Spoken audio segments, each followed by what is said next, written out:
I have nothing to start with. You got anything? Nothing new. The news. Hi, E. What's up, Russ? Where's your mic on that? Is that better? No. Why has somebody been screwing with the mics in here?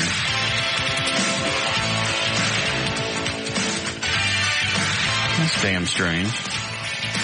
Was engineering in here? Yes, they were. What were they doing? I do not know. Do you know, Dan? No. Why would they be jacking with the mics? It was Bob and Larry and some other guy I don't know. What were you doing in here, Bob? I see you. I can't read your lips. What? What? Checking your board just to make sure that everything was cool to go. Okay.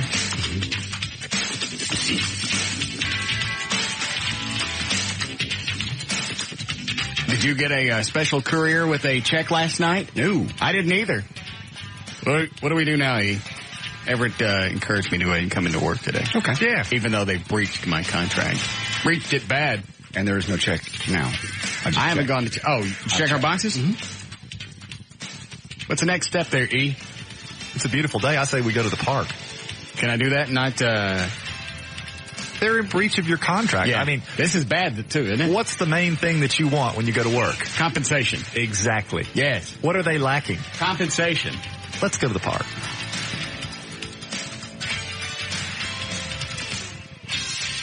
Now, would I be in breach? Well, of course. Well, does my breach cancel out their breach, so we're breachless? Now, you'd be pretty breach-worthy at that point. But, be that as it may, clearly they're not compensating you as you have contractually agreed. Yes. That is a precipitating event. So I would suggest that perhaps you only work a portion of the show, since you're only receiving a portion of your compensation. Right. Or not at all. I mean, there's certainly an argument that you shouldn't work at all. I mean, either you get paid in full to work, or you don't get paid. Why is it I don't feel like I'm getting sound legal advice? I don't know. I feel like I'm getting flippant legal advice. No. I want legal advice. No, I want good legal advice. I pretend like I'm paying for it. Oh. No, seriously, I'm trying to give you the various arguments. All right. But everything else aside. If I walked out, is there any possible way I could be deposed? Of course. I love depositions. That's just an added bonus. Sometimes you just want to walk into a courtroom and go, can I be deposed? Most people don't like it. You like it because you're a professional arguer. I am not. It's just so easy. It's not easy for most people. It is. Most people, most people screw it up, don't they? Absolutely. The lawyers know how to ask questions. They'll ask the same question 19 times until you finally go, yeah, I killed him. What? No, you don't tell them. You stay with the same answer. Well, and part of it is being prepared when you ask the questions, knowing what the answer will be and perhaps laying traps along the way. Got it. But as the deposee, yes, that would be me. Mm-hmm. The shorter my response, the less you have to work with. Typically. Yeah. Although at some point, if you begin to appear evasive, I think that starts to count against you. Against you with who? Well, with the jury. The jury, okay. Because when you're deposed, there's a court reporter in there that's taking it all down, or they videotape it. Or actually, they do both. They have the option to do both. Correct. So, I mean, at some point, if you become so evasive that you'd have to have had a head injury not to recall what it is you're being asked, I don't think that's terribly compelling when the jury deliberates. So if they either just repeat over and over and over, I forgot, I don't know, then they're going to... I don't remember. I don't. It just makes you look like you're hiding stuff. I mean, but if I don't remember, when I got deposed, they were asking me questions from a year before. I don't remember. And there are other things that you're not supposed to throw out. Like if they ask a question, you can say, well, to be honest with you, I blah, blah, blah. You never say that. Because once you say that, then they can hammer you. It predisposes, it presumes, it makes it look like he was lying up until that point. I see. Oh, so to be honest with us now. Yeah. So what were you doing up until you said to be honest with you? Ugh.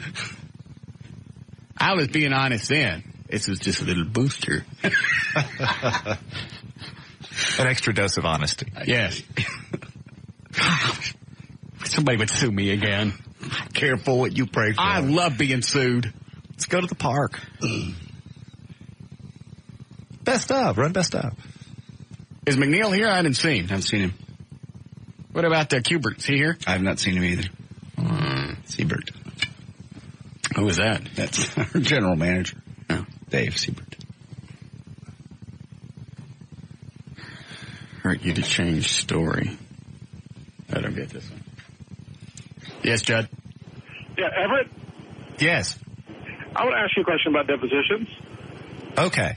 If someone does a deposition, and then when they come back and do their corrections after the deposition, if they do a lot of corrections, say 20 pages worth, does that make them look poorly in court?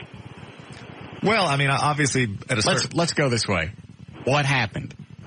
Oh, well, it was a house deal, and I had a contractor go take a bunch of money from me, and we've been in a long lawsuit, and he did his position, and a week later, or 2 weeks later when he got it, we got his testimony back, and his corrections were about 20 pages worth, and my lawyer said that reflects very poorly on them.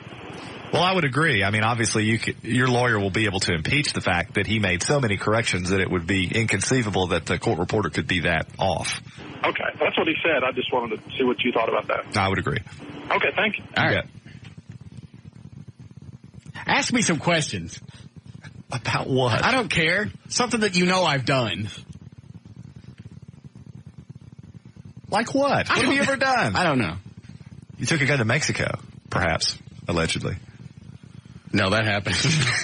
I can't think of anything. I keep going back in my head when I was deposed the first time. The attorney was just an idiot. Yeah, that doesn't help. He wasn't prepared.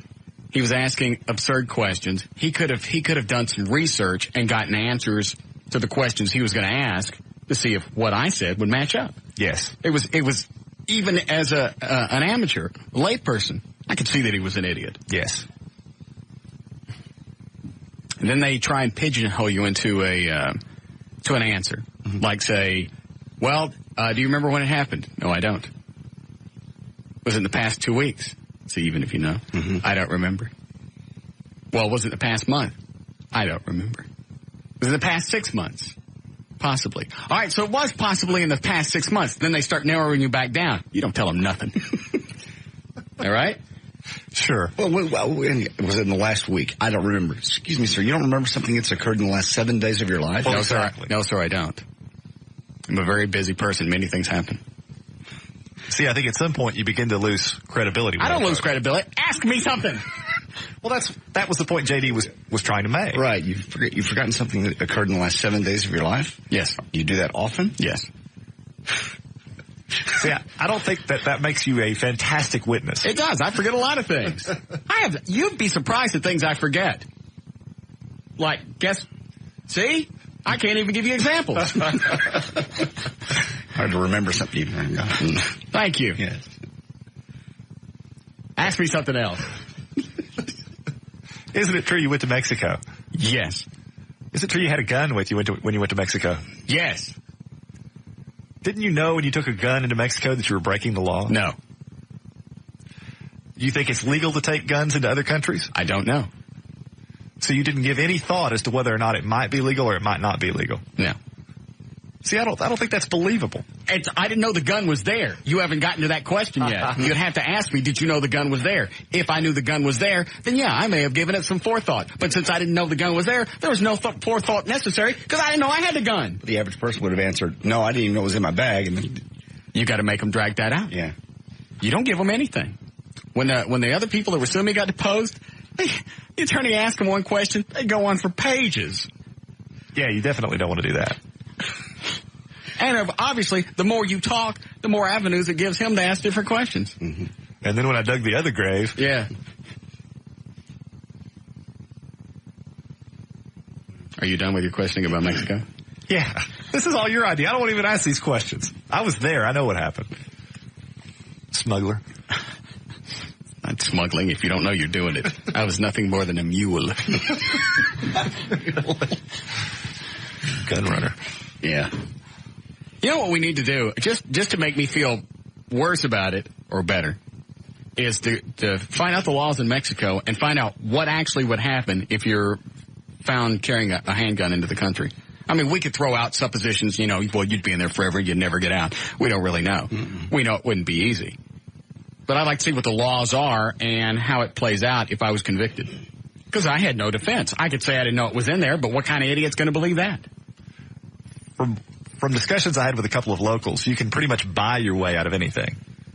Okay. I mean, in other words, several $100s might get you out of a prison sentence many years in duration.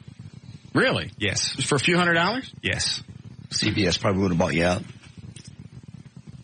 But, but if the people down there knew it was a corporation doing that, they'd probably $20,000. Well, that's why you don't tell them anything. Right.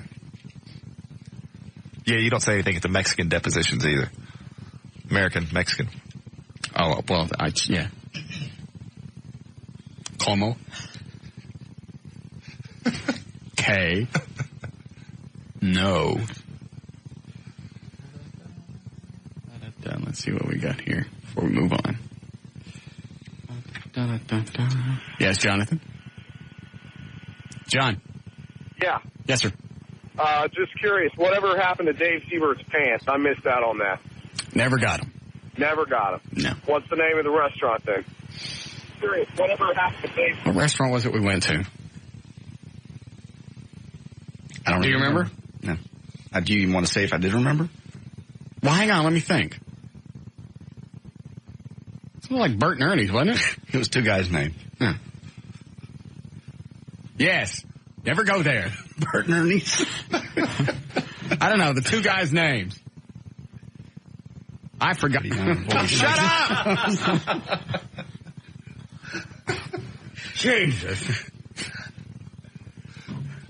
Well, I remember it's at the corner of blah and blah. Nice going, John. I thought you wanted to say. I want to get my check first. Okay.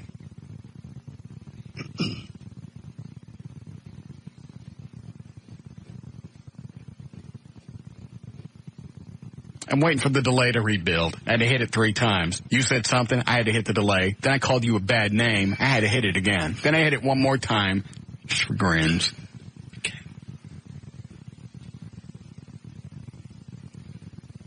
Oh, I brought everybody lottery scratch-off things.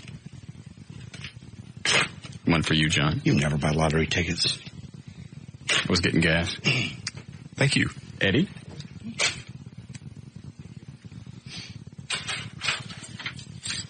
How does this work? Hot cards. Guess you got to get some kind of hand. Get 2 light cards in any hand, win the prize for that hand. Get a win symbol in any hand, win all 5 prizes. Okay. 2 light cards. That's all you got to do is 2 light cards? Yep. Well, how do you know what you win? Oh, I see. Then there's the amount at the bottom. 9 and a K. No. Oh, you get 5 different hands. Mm-hmm. What'd you get, Eddie? What'd you get, JD? Nada. What about you, Everett? Nothing.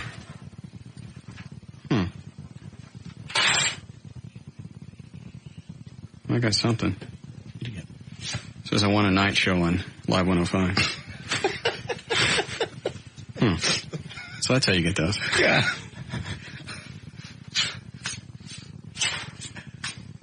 Good. Wonder what I'll do with it. I don't know. I was trying to find out what could happen to you in Mexico still here. That's all right. I'm sure Trey's working on it. Trey's probably way ahead of the show. Like you told him, stay 15 minutes ahead of the show. Regardless of what's going on, immediately think, how can I add to this, and build on that. Probably got a Mexican lawyer on the hotline any moment. Yes.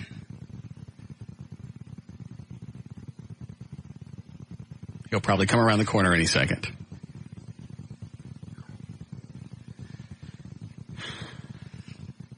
I'll be back.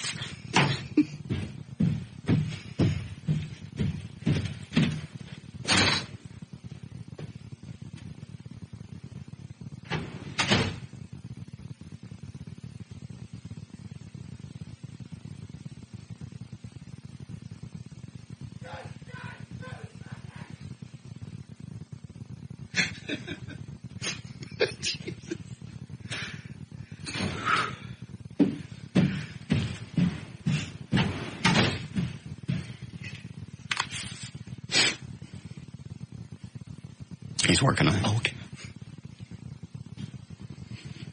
As soon as he peels himself off the ceiling. Yes.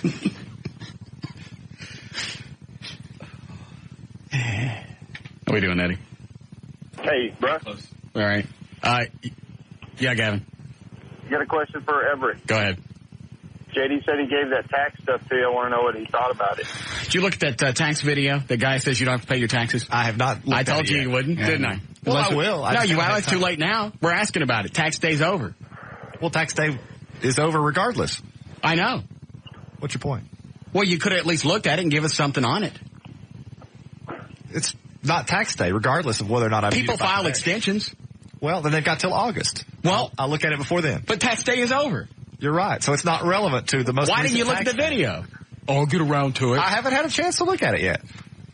Busy. What'd you give it to? You know we wouldn't watch it. Well, I'm not going to watch it now. We don't want you to watch it. I don't want to. They no reason to. We already checked the Constitution. I was going to, but now I'm not.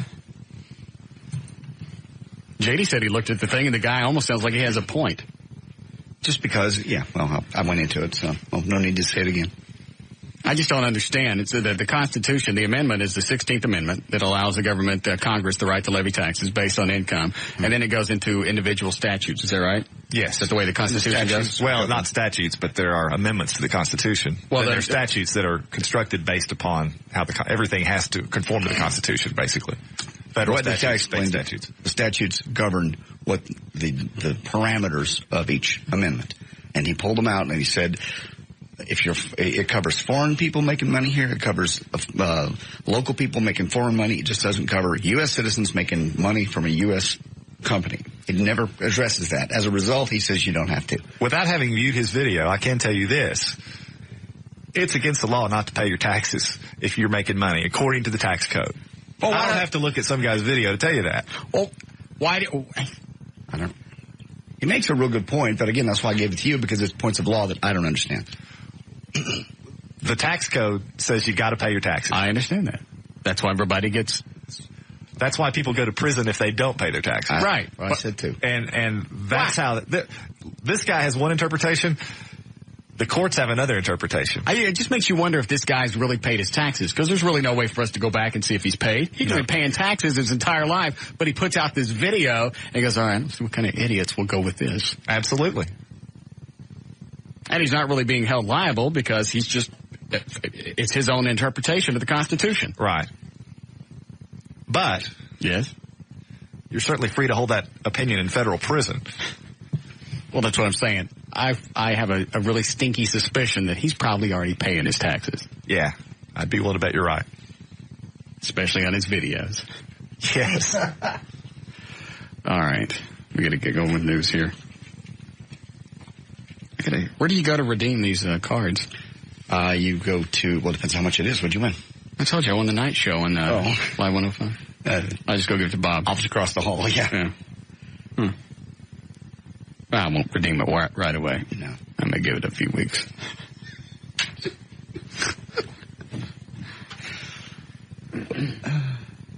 It's fun, ain't it? Good. Yes, David. Hey, love the show, Russ. Thank you. Don't want to take too much of your time, but I wanted to ask Everett if there's a statute of limitations on sexual assault. Yes, there is. And what would that be? Why do you ask?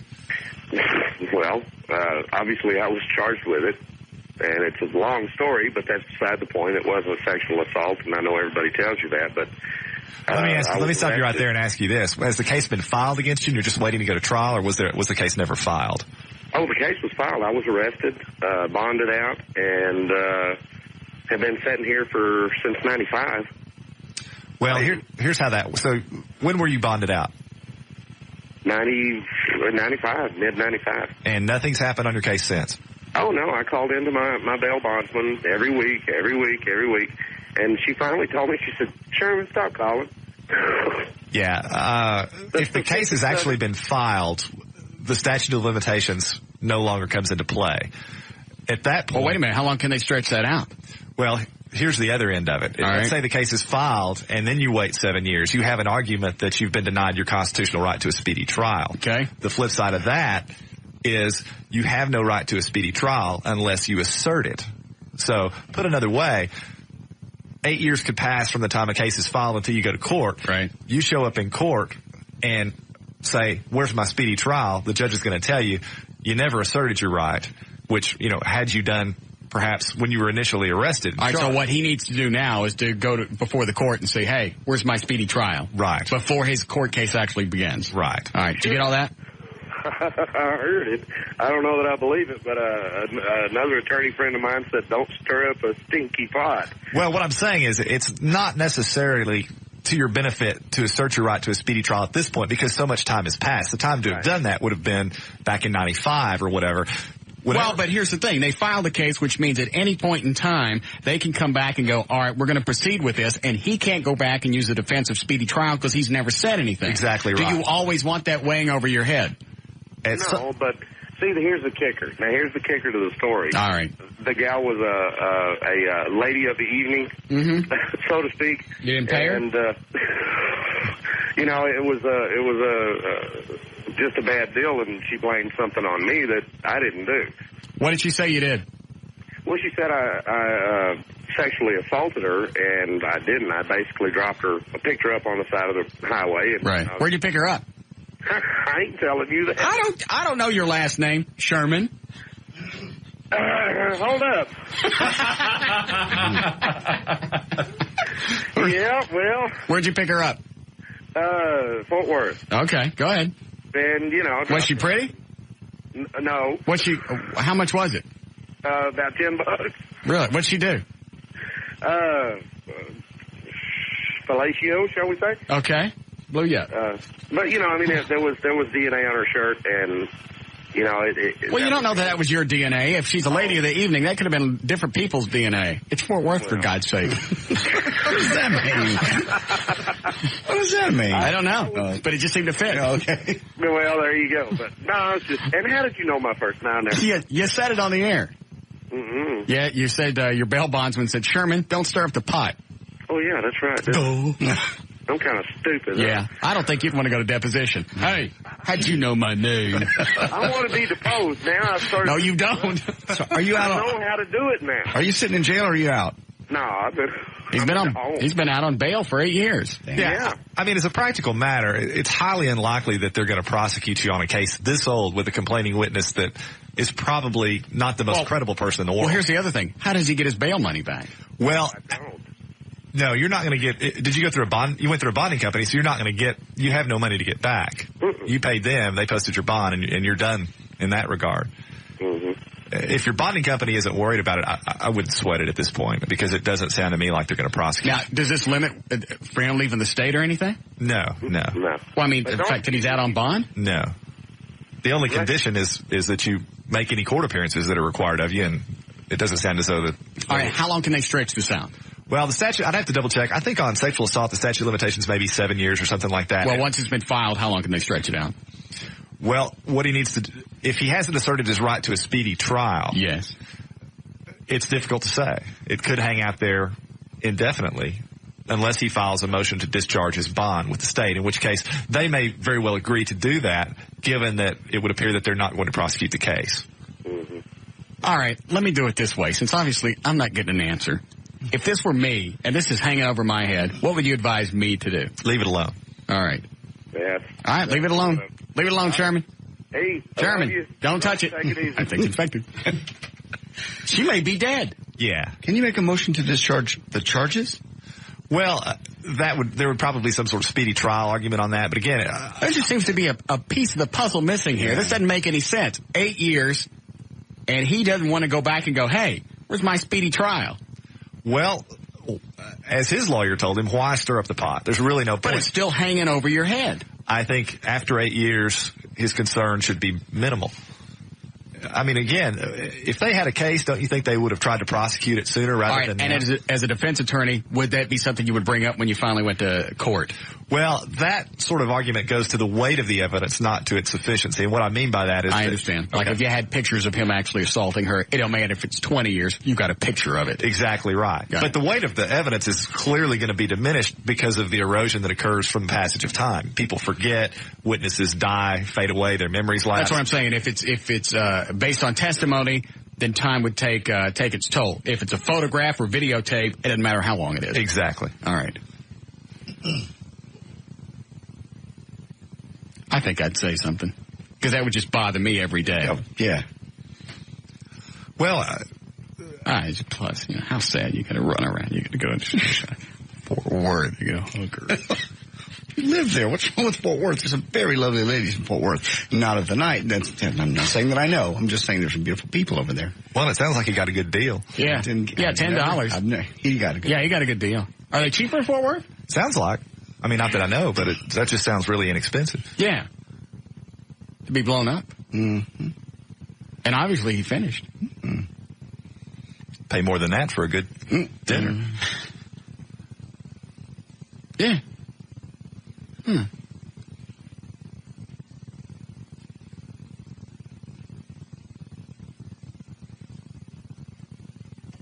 What are you doing? Relaxing. Oh. I've been talking for 20 minutes. I can't rest. I'm sorry. We're on the air. Oh, and they don't relax during games? They don't have little timeouts? Yes. Okay. Is the game still going on? Yes. Do they relax? Not if they're playing. I wasn't playing right now. It was a timeout. I apologize. I didn't hear the buzzer. My bad. Now we have to break. Jesus. I'm sorry.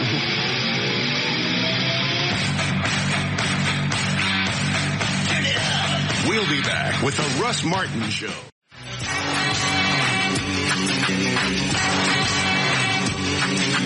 Something's very suspicious, I gotta think quick. They tried that old slip, it's something in my drink trip, but they can't stop me, cause I'm strapped with skill. We got 500 horses in the Batmobile, back way out the back cave. Lives to say that these evil little villains don't know how to behave. All the evil doers, we gonna make you hate us when we transform to the Cape Crusaders. We're back to the Russ Martin Show on Live 105.3. The talk that rocks Texas. Call Russ now at 214-787-1053.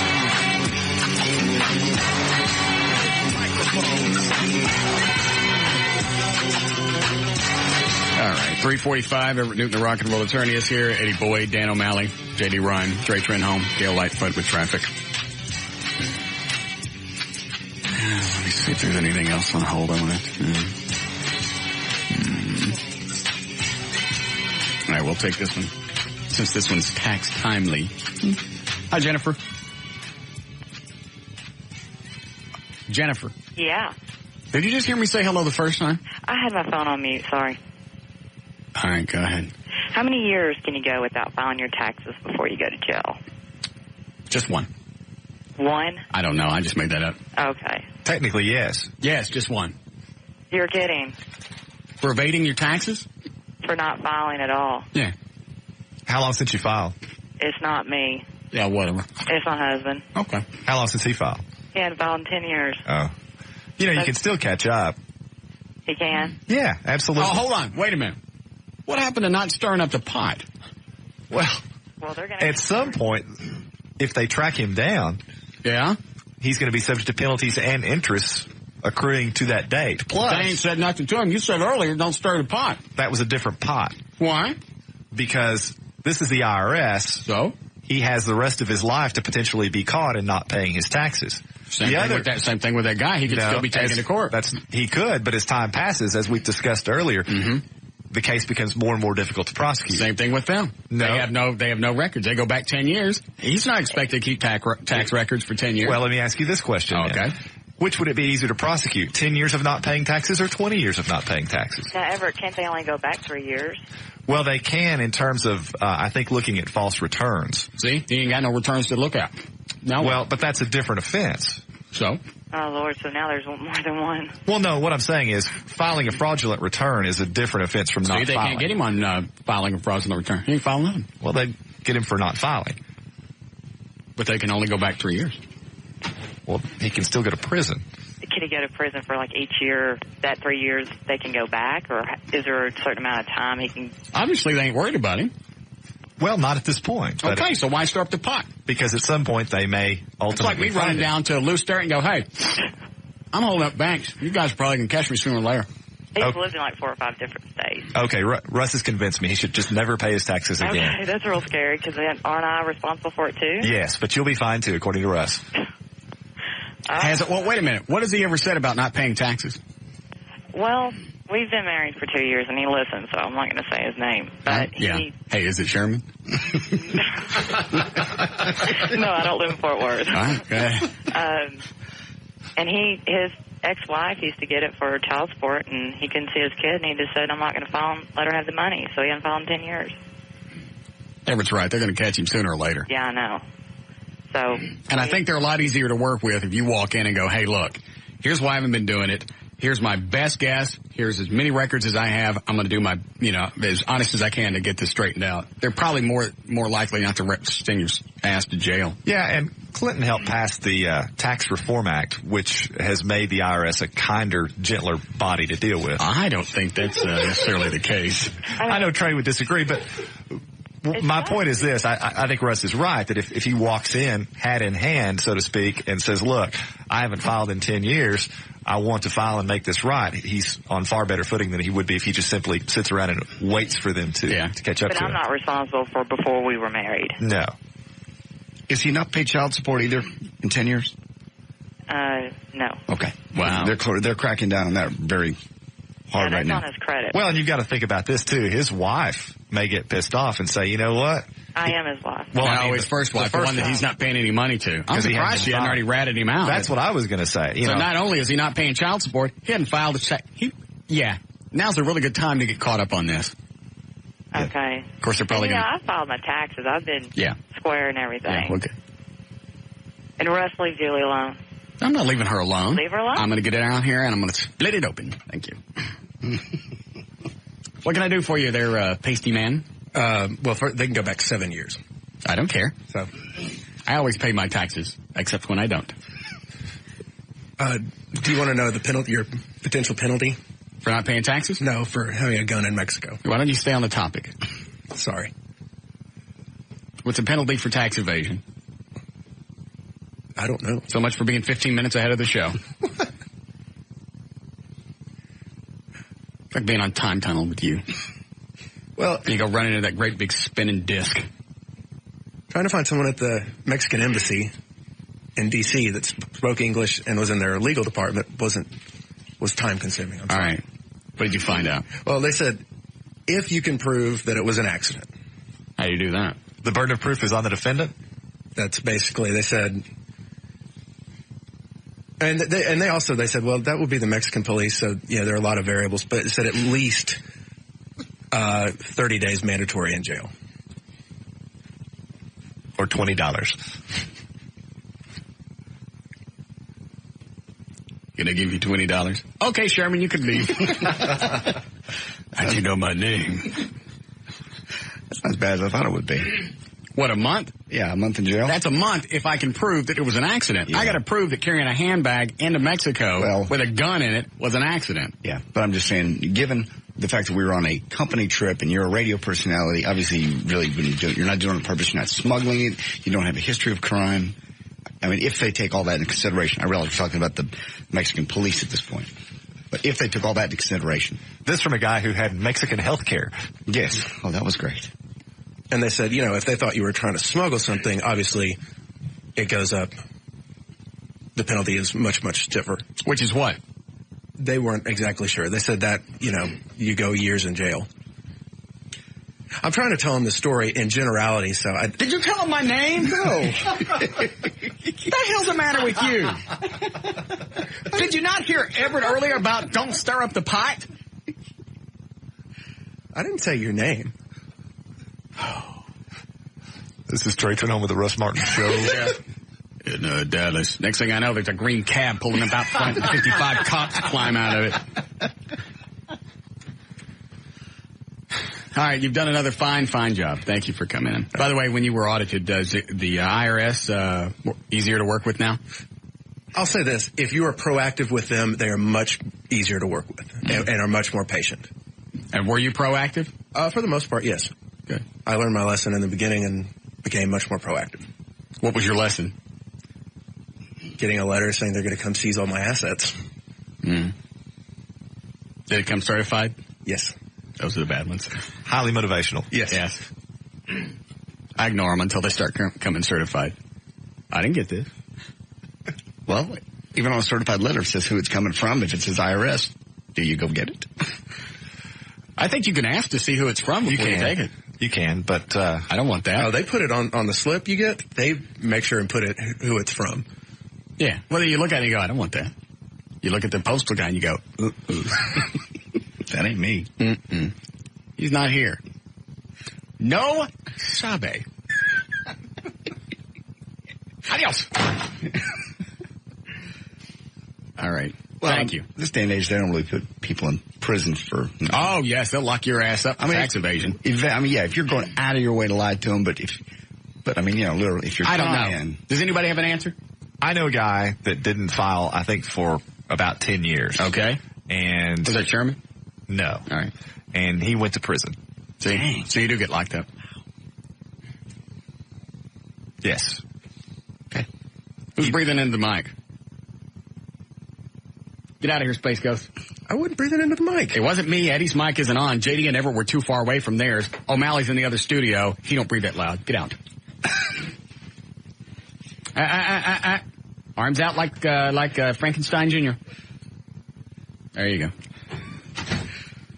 We make him fly wherever he goes. Very nice effect. Yes. We're thinking about getting a little Elroy to put on his shoulder. Was that his name? Yeah. Was it Frankenstein Jr.? What was the little kid's name that would fly on his shoulder? I think it was Elroy. Oh. What's Elroy now? What is it? I think Elroy was from the Jets. Whatever. Yes.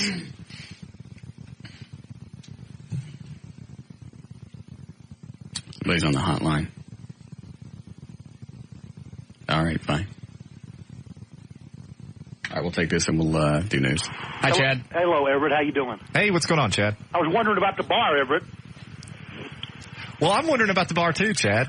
You were going to set it all up and get it all going, remember? I know. And I've been trying to get someone to come look at the location with me, and I've been having a little bit of difficulty in that regard, Chad. Perhaps you can enlighten me as to how I might get a certain person to actually accompany me to the location. You're better friends than I am. Well, sometimes that doesn't always carry that much sway. Right, Russ?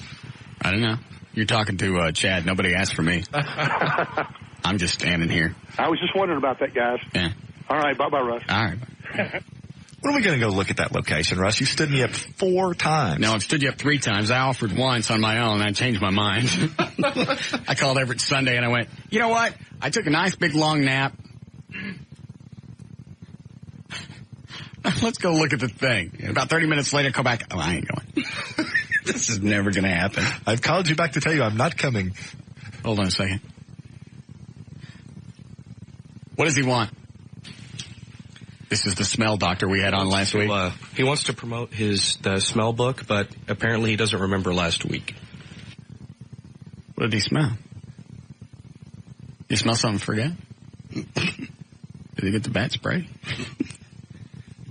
This is a smell doctor that said you can smell something and chicks don't look as fat. So now he's just calling up on the hotline trying to pitch a book? And what, he doesn't remember being on last week? It seems that way. Well, how did he get the phone number then? I guess his publicist gave it and apparently got the schedules mixed up from last week. Is he still on hold? He can't hear you, but he's here. Oh. All right, put him on. I'll talk to him for a couple of seconds.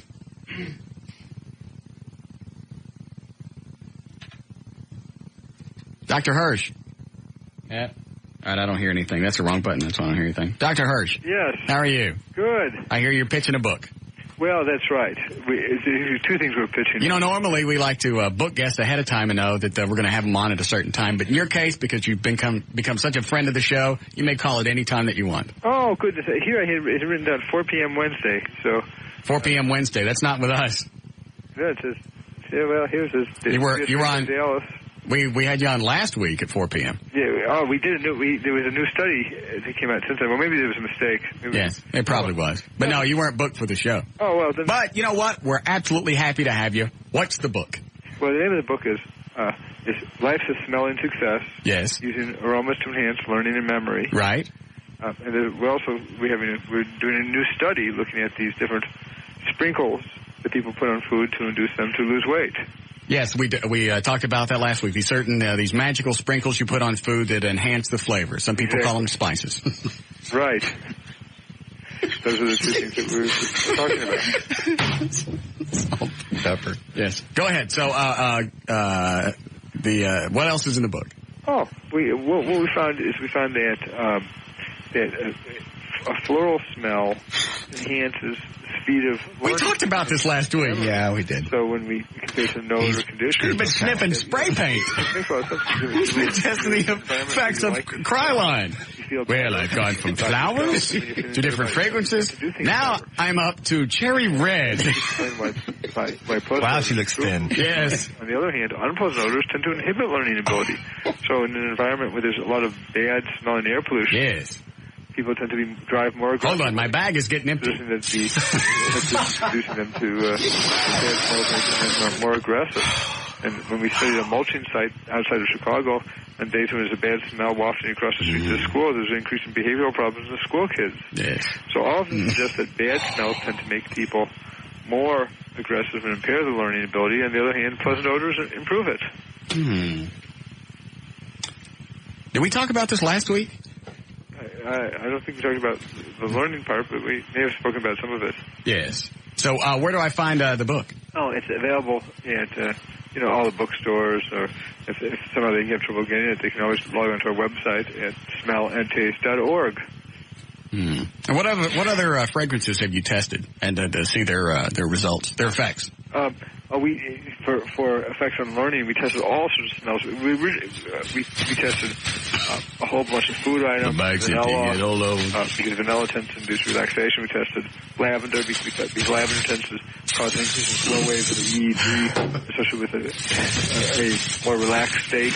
If I was being more relaxed, people would reduce anxiety and they would learn better. We tested jasmine because it tends to increase beta waves in the front of the head on the EEG, especially with a more awake and alert state. Except by being more awake and alert, they would learn better. Clear coat makes my eyes water. Peppermint, it tends to make people more awake. We also tested pink grapefruit, because I drink grapefruit juice in the morning. It makes me awake. I thought it would make students awake as well. Right. None of these had any effect at all.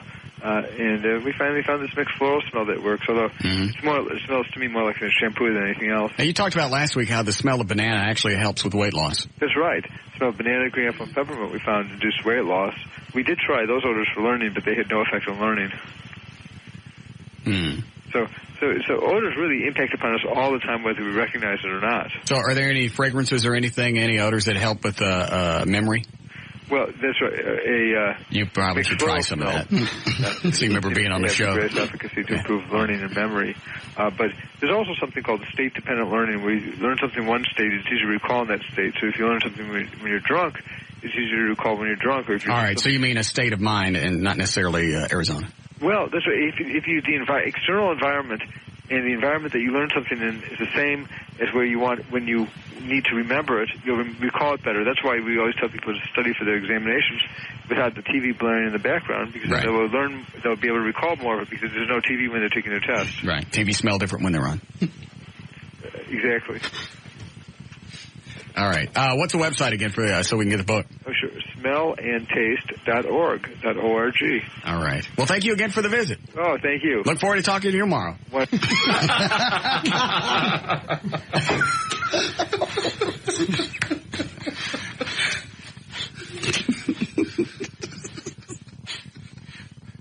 What was that? I don't know.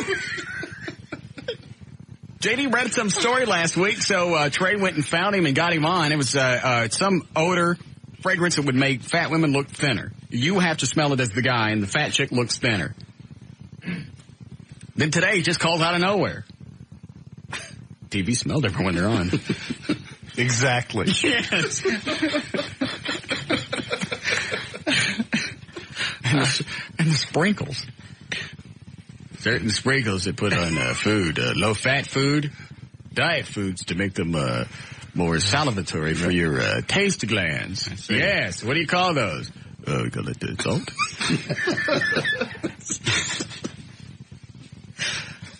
But don't spread that around, because we're selling it.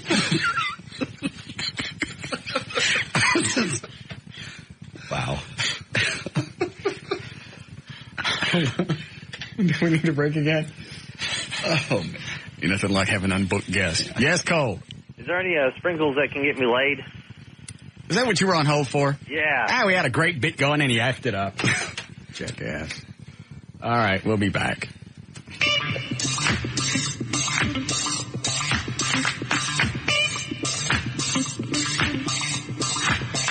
We'll be back with the Russ Martin Show.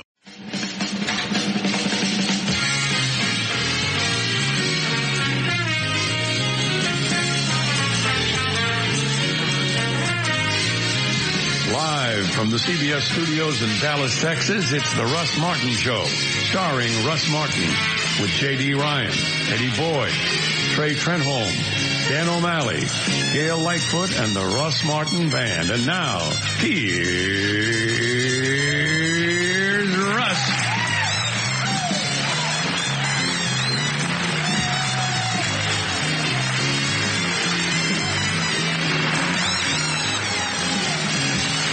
We never did news, did we? No. It's a great interview with the smell guy. Got in the way. He was funny. Even after you tell him, hey, you were on last week. He's right here. Wednesday, 4 o'clock. Toledo. Where's my spot? Nothing like unbooked guests. Yes.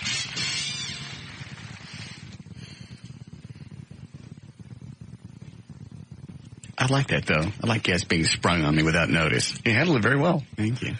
That's the interview. That's the way we should do it every day. There's our new formula for success. Random interviews. Yeah. This show, I'd love just one time to read the report of a consultant that flies in from like LA or New York. This is a really hot show in Dallas. I want you to go listen. It's in a hotel room. Write down everything and come back. This one guy didn't talk for a while, and then these two guys argued about how he wasn't talking. And it was right before a guy that wasn't supposed to called in about smells. And they talked to him for 10 minutes. You didn't go to Dallas. I really did. I did. Look at You didn't go to Dallas? What'd you do? What did you do? I went to Dallas. What else did they do on that show? Well, let me think. A lot of times they turn off the microphones and talk to each other for long lengths of time. What did you do? Sometimes they put on the whole music while they talk. That's all I can remember. Give us our airfare money back. What you do? That's what they do. You sat in a hotel room and you huffed Cryline, didn't you? Did you? Give us our money back. They're number one, too. What did you do? All right. Hi, Robin. Hi, Russell. Yes, ma'am. I have bad news for you. What is that? You have one less fan at the University of North Texas. Really? Who is that? Well, it's some little dweeble that works in the radio TV department. Okay. And I was on campus doing what I do, and I walked in there to find out. Did you run into Sherman? Excuse me? Never mind. Go ahead. Okay. And I walked in there to find out, some information that I needed to do what I needed to do with. Mm-hmm. And I just happened to say, you guys like Russ Martin? And they're like, well, no. And I go, well, he went here, didn't he? And he said, well, he says he did, but we don't claim him. And I'm like, well, why not? Well, what he does is not radio.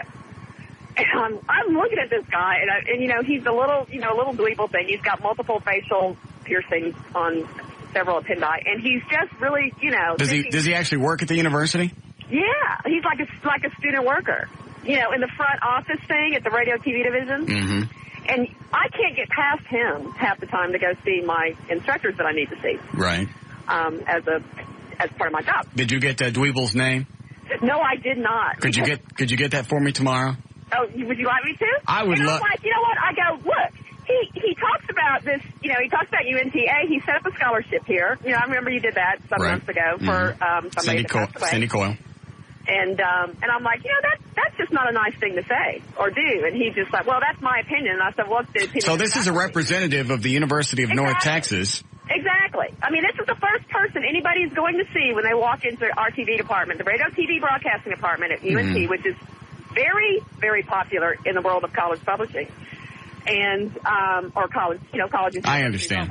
Yes. If you could get me his name, I would like to talk to Dweeble tomorrow. Would you? Yes. Okay. I will see if I can get his name. You may even warn him that I'm going to call, just so he starts finding blood in his stool. I would like it to be a surprise. Or you could let him be surprised. Okay. I will see, but you know, you can't tell him anything because, you know, it could cost me a lot of business. I won't say anything. You have to be very discreet. I know you can do that. You said way too much already. There you go. All right. But get that then, can you email it to me? Yeah, I'll try to. Okay. I'll find out who it is. Thank you. Bye. All right. Love narcs. Mm-hmm. Well, we'll find out what Pierce has to say when we call him tomorrow. Or I guess Space Ghost could call now and just ask to talk to somebody in the RTVS department. Yeah. I was up there the other day and I met a guy. He has some piercings. What's his name? Yeah. Hey, base the moon unit. Yes, I'm calling. Yes. Ask for the piercing guy. Say, hey, you're in there running around. Find out who the piercing guy is, get his name, and then bring me the phone number. All right. Thanks, Dweezil. Okay. Ready now? If you'd like. Here we go. All right, 4:15. J.D. Ryan's on the live 105. Thank you. Thank you, Russ. News is brought to us by Carrabba's Italian Grill and by Valero Energy. Also by Condoms to Go. Eddie will be out there tomorrow noon until 2 at his Marsh Lane and Trinity Mills. From noon till 2, everybody gets 20% off everything in the store while he's there, and lunch will be provided. It is Wednesday, April 16th, 2003. Martin Lawrence is 38 today. Jimmy Osmond turns 40. Kareem Abdul-Jabbar is 56. Bobby Vinton is still around at 68. And Selena would have been 32 today. Bush administration lowered the national terror alert for us today down to yellow, saying the end of heavy fighting in Iraq has reduced the threat of terrorist attacks. Some security measures around the country will be relaxed. It is unclear whether the heightened alert had prevented any terrorism at all. Most of the networks were rushing around trying to get a movie about the rescued POW Jessica Lynch on the air. A&E has trumped them all. They'll be running a 1-hour documentary on Jessica this Friday. It is titled, strangely enough, Saving Private Lynch. Out of her unit, at least 8 were killed, 5 were taken prisoner, only Jessica was rescued. The show also tells the story about Jessica's roommate, whose body was among the 8 that was discovered in the Iraqi hospital. She was the first and so far only female U.S. soldier killed in Iraq. Cockrell Hill may be disbanding its police force. City leaders told the crowd that the budget is short about $400,000. Isn't that where my land is? No, I'm in Cedar Hill. Cedar Hill. Okay, never mind. Let them disband. Criminals will know where to go. Yeah, Cockrell Hill? Cockrell Hill. When are they going to disband? They're just putting it up. I need a new waterbed. Is there a mattress laying down there? Cutting the police department could save them about $400,000 That's a good idea. year. Yeah. You don't need a police department. They just eat up cash. They drive around. They stop crime. They write tickets. When are they going to disband? Is there a mattress laying down there? Cockrell Hill actually could contract with the Dallas County Sheriff's Department for law enforcement. Some residents say that might be the best choice. And actually, Cockrell Hill's police chief came up with the plan. Yeah, that's a good idea. When are they going to disband? They're voting on it next week. Wait a minute. Is it? It's the chick that dates the guy at North Texas? Oh, really? Hi, sweetie. Hey, babe. Yes. I just want to tell you, you know, the piercing guy. Yes. Do you actually know Pierce there at North Texas?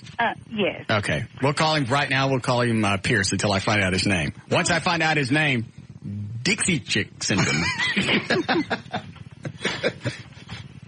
Anyway, he has a right to his opinion. Yes, he does, but not as a representative of the University of North Texas. Why? Do you think you own it?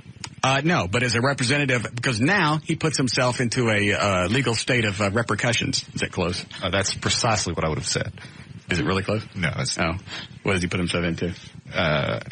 It's a heightened degree of chicanery in which he's finding himself engaged. Yes. Now, nothing short of hooliganagree will ensue.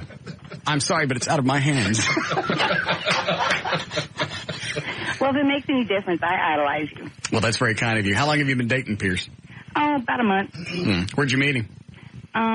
West End. Really? Mm-hmm. And how do you know that's who we're talking about? Because I know his opinion of you, and I know that he works there at the front desk at UNT. And what is it that he doesn't like? He thinks you give radio a bad name. Mm-hmm. But I think it's great. And what is it that I do to give radio a bad name? Is it the things that we do for the police and firefighters? Because I understand it's hideous. No, I don't think that's what he thinks. Well, of course not, because that wouldn't help him in his argument, would it? No, it wouldn't. What about the stuff that we've done for the U.S. military? Because that's also grotesque. Mm-hmm. And the animals and the crippled kids. Is that the way that I'm ruining radio? Yeah, that's what he might think, but I appreciate what you do for the women. Good. What's his, if I take you off the air, will you give me his name? No. Why? Because Trey will get it. Well, can you give me initial so we know we get the right person? I tell you what, if you let me come sit in your lap, I'll give you his name. Yes. Yes. Mm-hmm. Where are you right now? North Dallas. Yes. Come straight by. I'll put you on hold, and Dan will give you direction. How old are you? 30. You sound gorgeous. I can't wait to meet you. Mm-hmm. Thanks. Okay. Hey. All right. Line 6. Now you can talk about anybody without somebody calling in. No. Dating them, much less. Yeah. Make fun of me and I'll sleep with your women. Yeah. I might even let her puff me if she takes the camel out of her mouth first. She sounds like a smoker. Yeah. I wonder how old he is if she's 30. I was getting a picture of like a 22-year-old kid. That's what I'm thinking. Yeah. Maybe not. Maybe he's a career student. Yeah. Hold on. A base to they use Bandit Darville yet? No. I didn't? No, not Bandit Darville, no. Base to Bandit Darville.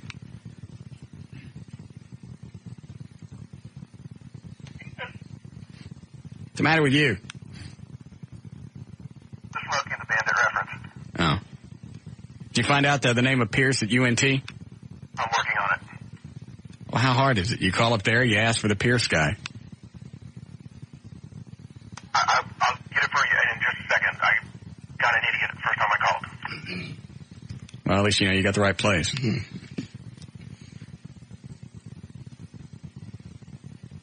All right, Snowman's out. Well, how lovely. My alma mater. Yes. Front desk representative. Right. For the broadcast unit of the University of North Texas. You're ruining radio. Bad-mouthing me, a person that actually went to that college, which means, obviously, their curriculum isn't conducive to good radio. Apparently.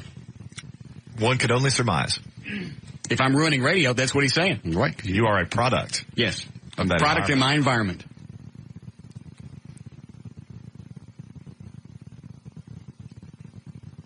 I guess I'll just take those 3 hours that I went to North Texas and pretend like they never happened. It's a big part of my life. It'll leave a void in my memory. Right. But it's something now that's been tarnished. I'll just have to let it go. That's very, very sad. Empty space in my heart. 3 hours. 1 semester.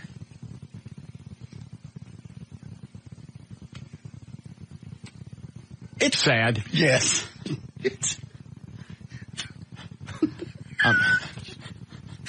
Yeah. At least Eastfield College isn't bagging on me. That's right. That would be a bigger hole to 6 hours, right? That would be 8 years. 8 years. But it's 16 hours. You got 2 hours a year for 8 years? No, we figured it out. I got, both colleges combined. I think I had something like 60, you don't remember, do you, Eddie? Like 66, 70 hours. But they were so scattered that it wasn't enough to moosh together and get some kind of degree. Get anything. Yeah. Couldn't even moosh it all together and get like an associate's. I think associates, all you got to do is have like 45 hours. Something like that. Yeah. Probably not too far away, though. Take a couple of classes. I'm far enough away to where I ain't going. Well, you don't really need to. I know. But I got the swinging degree that JD got me off the internet. Well, yes. And fabulous job. Right. From the, what was that, University of Texas at Austin. Austin, yes. A fine degree. I paid cash for that. I understand that. Fine degree. It says I have a Bachelor of Arts in Computer Science. Yes. Yes. It's supposed to be communications, but... That's close enough. I think got a C in it. Yeah.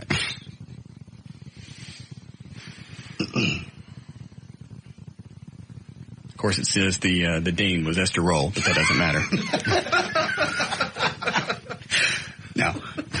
That's small print. Who reads that? I don't know. I just would think that whoever's in charge of the university wouldn't have been from Good Times. Because it says, right, Dean Esterol, and parenthetically, Florida from Good Times. Yes, I know. Go ahead. All right. You're one of the millions who suffer through dry, bland soy burgers when what you really crave is the taste of beef. You will want to know about a controversial report that appears in the May issue of Men's Health magazine. According to this report, recent research shows that eating lean beef is far healthier for men than eating soy, and beef offers significant health benefits to women, and they've been overlooked in the past. This report appears in an article that begins on page 148 of the May issue of Men's Health magazine. So they're saying steak is better than soy. That's what they're saying. Like the Boca burgers I'm eating, I should be eating beef every day. That's what it says here, lean beef. The article not only tackles the great soy versus beef debate, it also debunks other common health myths. But meat is going to have more calories. Yes, I haven't read the whole article yet. But I'll look when it comes. It should be out any day now.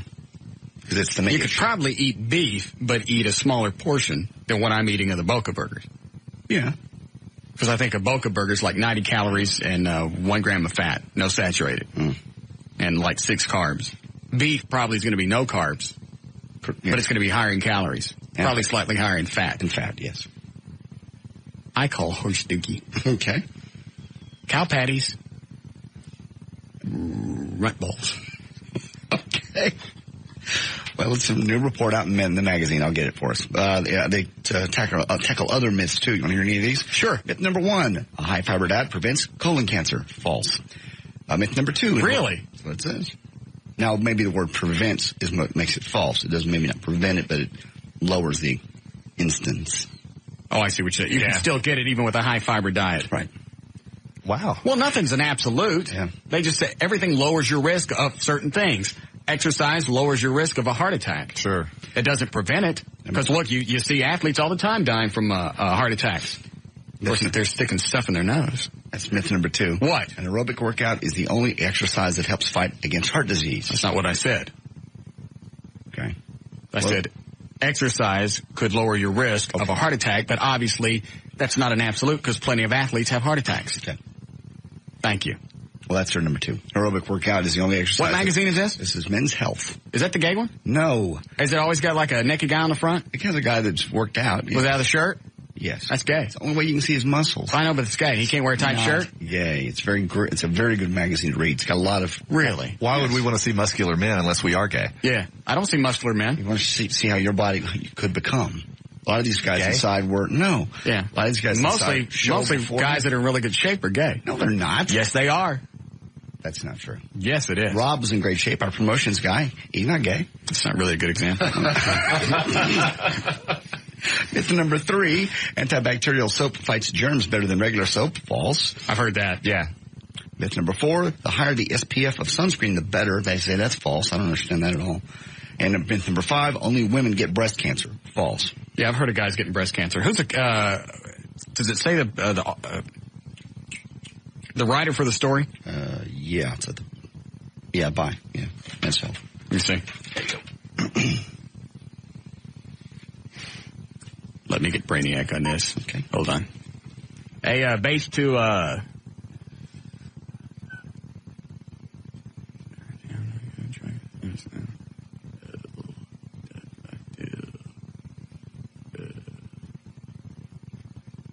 Hey, is Trey there?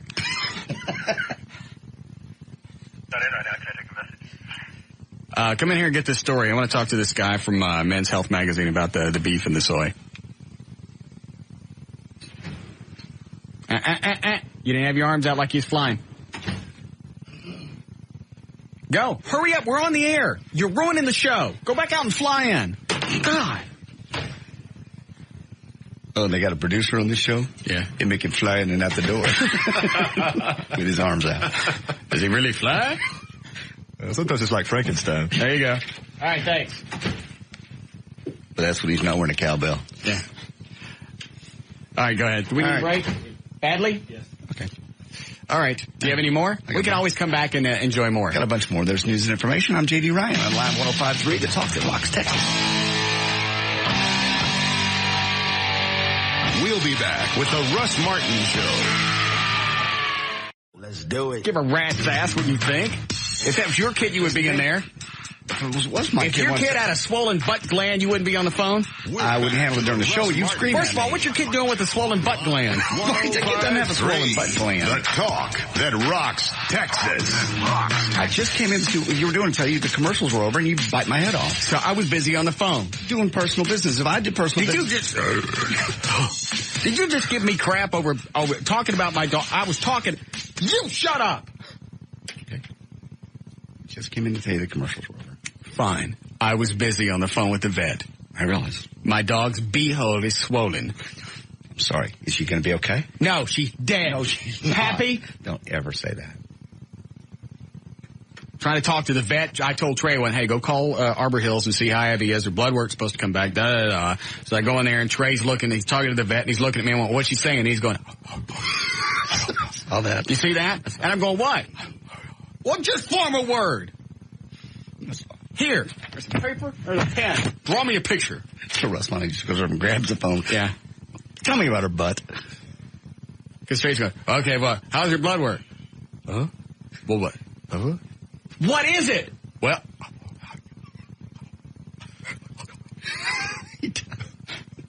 and he even mouths the words.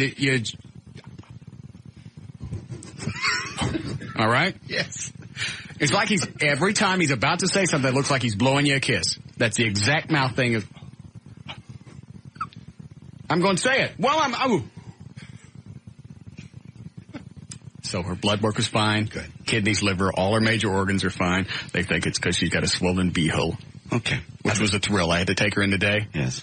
I just got out and she seemed lethargic. Everything else seemed fine. She was eating. I take her in. They go, well, we got to pop her butt glands. Why? Exactly what I asked. Yeah. I don't know. I don't know what that means. But they say a lot of dogs get that. So go home tonight. If you have a pet, check your dog's beehole. Is it red and swollen? Or? I didn't look at it. Oh, okay. How'd it feel? Moist. And chocolatey. Hold on a second. Hey, Trey. Yes. Bring me Dr. Mitchell's phone number. Okay. She's a little cutie, too. I didn't see a ring on her fingers. Ooh. Mm-hmm. And any woman that would pop my dog's butt glands. Yes. Good job. Mm-hmm. Smart. Oh, yeah. Can always keep an eye on Abby. You have to be really smart to become a vet. You know how many vet schools there are in Texas? 3? 1. How can there only be one vet school? A&M. That's the only place you can become a veterinarian in Texas. I didn't know that. Yeah. Consequently, the competition, as you might imagine, is very fierce to get into veterinary school. Why would they only have one? I don't know. There's just one. So every vet I've ever been to had to go to A&M? If he went or she went to vet school in Texas, yes. Wow. Did Monkey Boy fall in the hall?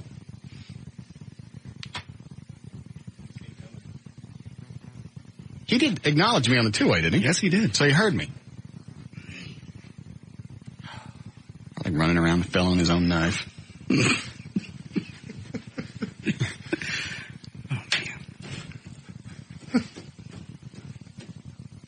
Well, they better hurry, because the bit's almost over. Mm-hmm. I can only stretch out the interest in my dog's beehole for so long. Here comes. What'd you do? Did you fall? No, I had to call information to get the number. You just called her. I hit 1 when they read the number. You know, you can don't do that. You charge the station $2 or $3. Save $1 or $2 yourself.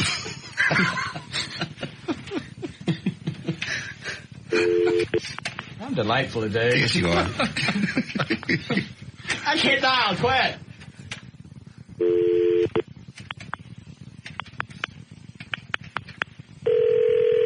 All right, I got to take them off the air first. Hi, it's Russ Martin. Okay. How'd you know it was me? Oh, can I talk to Dr. Mitchell? All right. Tell her, hey. They got the radio on. Oh. Did I talk to you on the air? Okay. See, and I had to do. I was going to fax you a picture of where those glands are at. I don't want to know where the glands are at. I go in and they're examining Abby. She goes, well, I got to pop her butt glands. Oh, well, good. She goes, I'll have to take her in the other room. I went, no, we got to stay here because she wigs out. She goes, it's going to stink. Hers aren't bad, though. No. They didn't smell bad at all. See, my dog has non-smelly butt glands. I see. Much like its owner. Anyway. Yes. Ask anyone in this building. Runs in the family. Yes. We both have lovely butt glands. Very nice. Now, what was it you actually popped? There is a gland on each side of the anus at about 4 o'clock and 8 o'clock that fills up with material. It's a scent gland.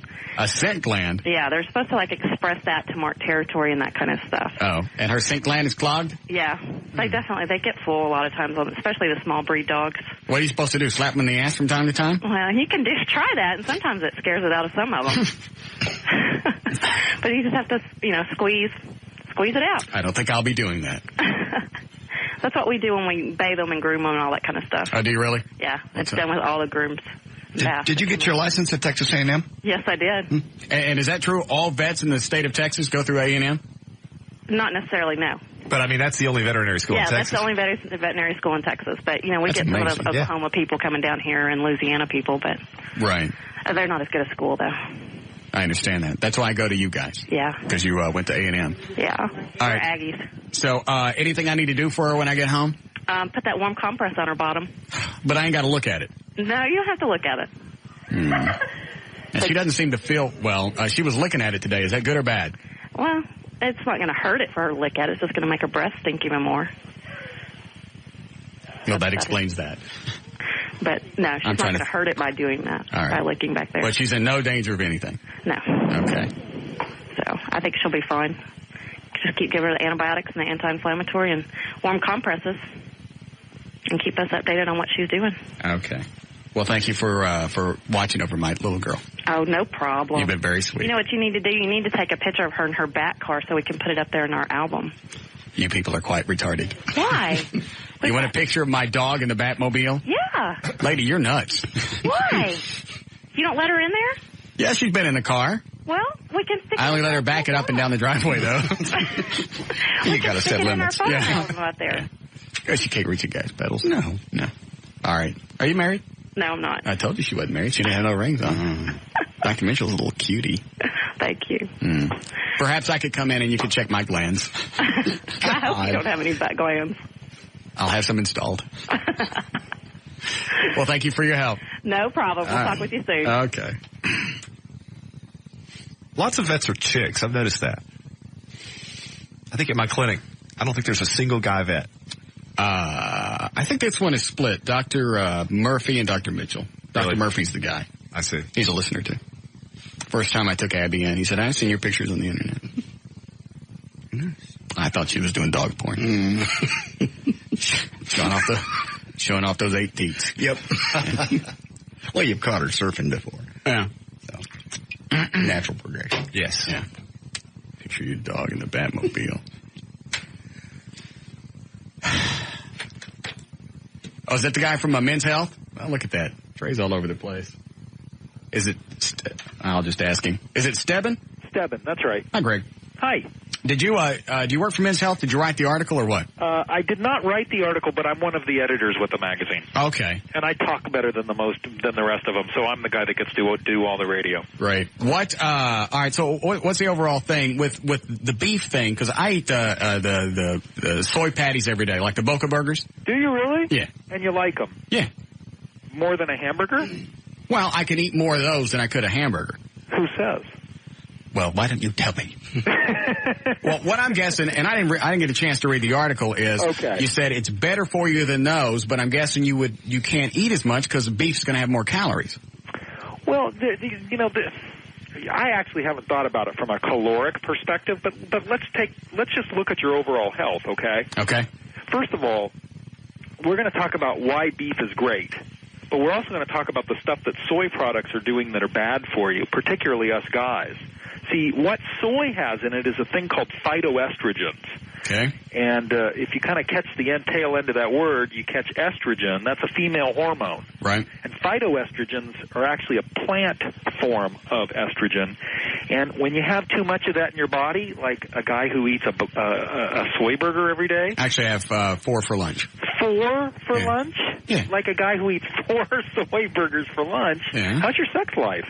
It's fine. Okay, because what it does is I can't get it up, and I can't ejaculate. No. Other than that, I can teach you. And my butt glands are swollen.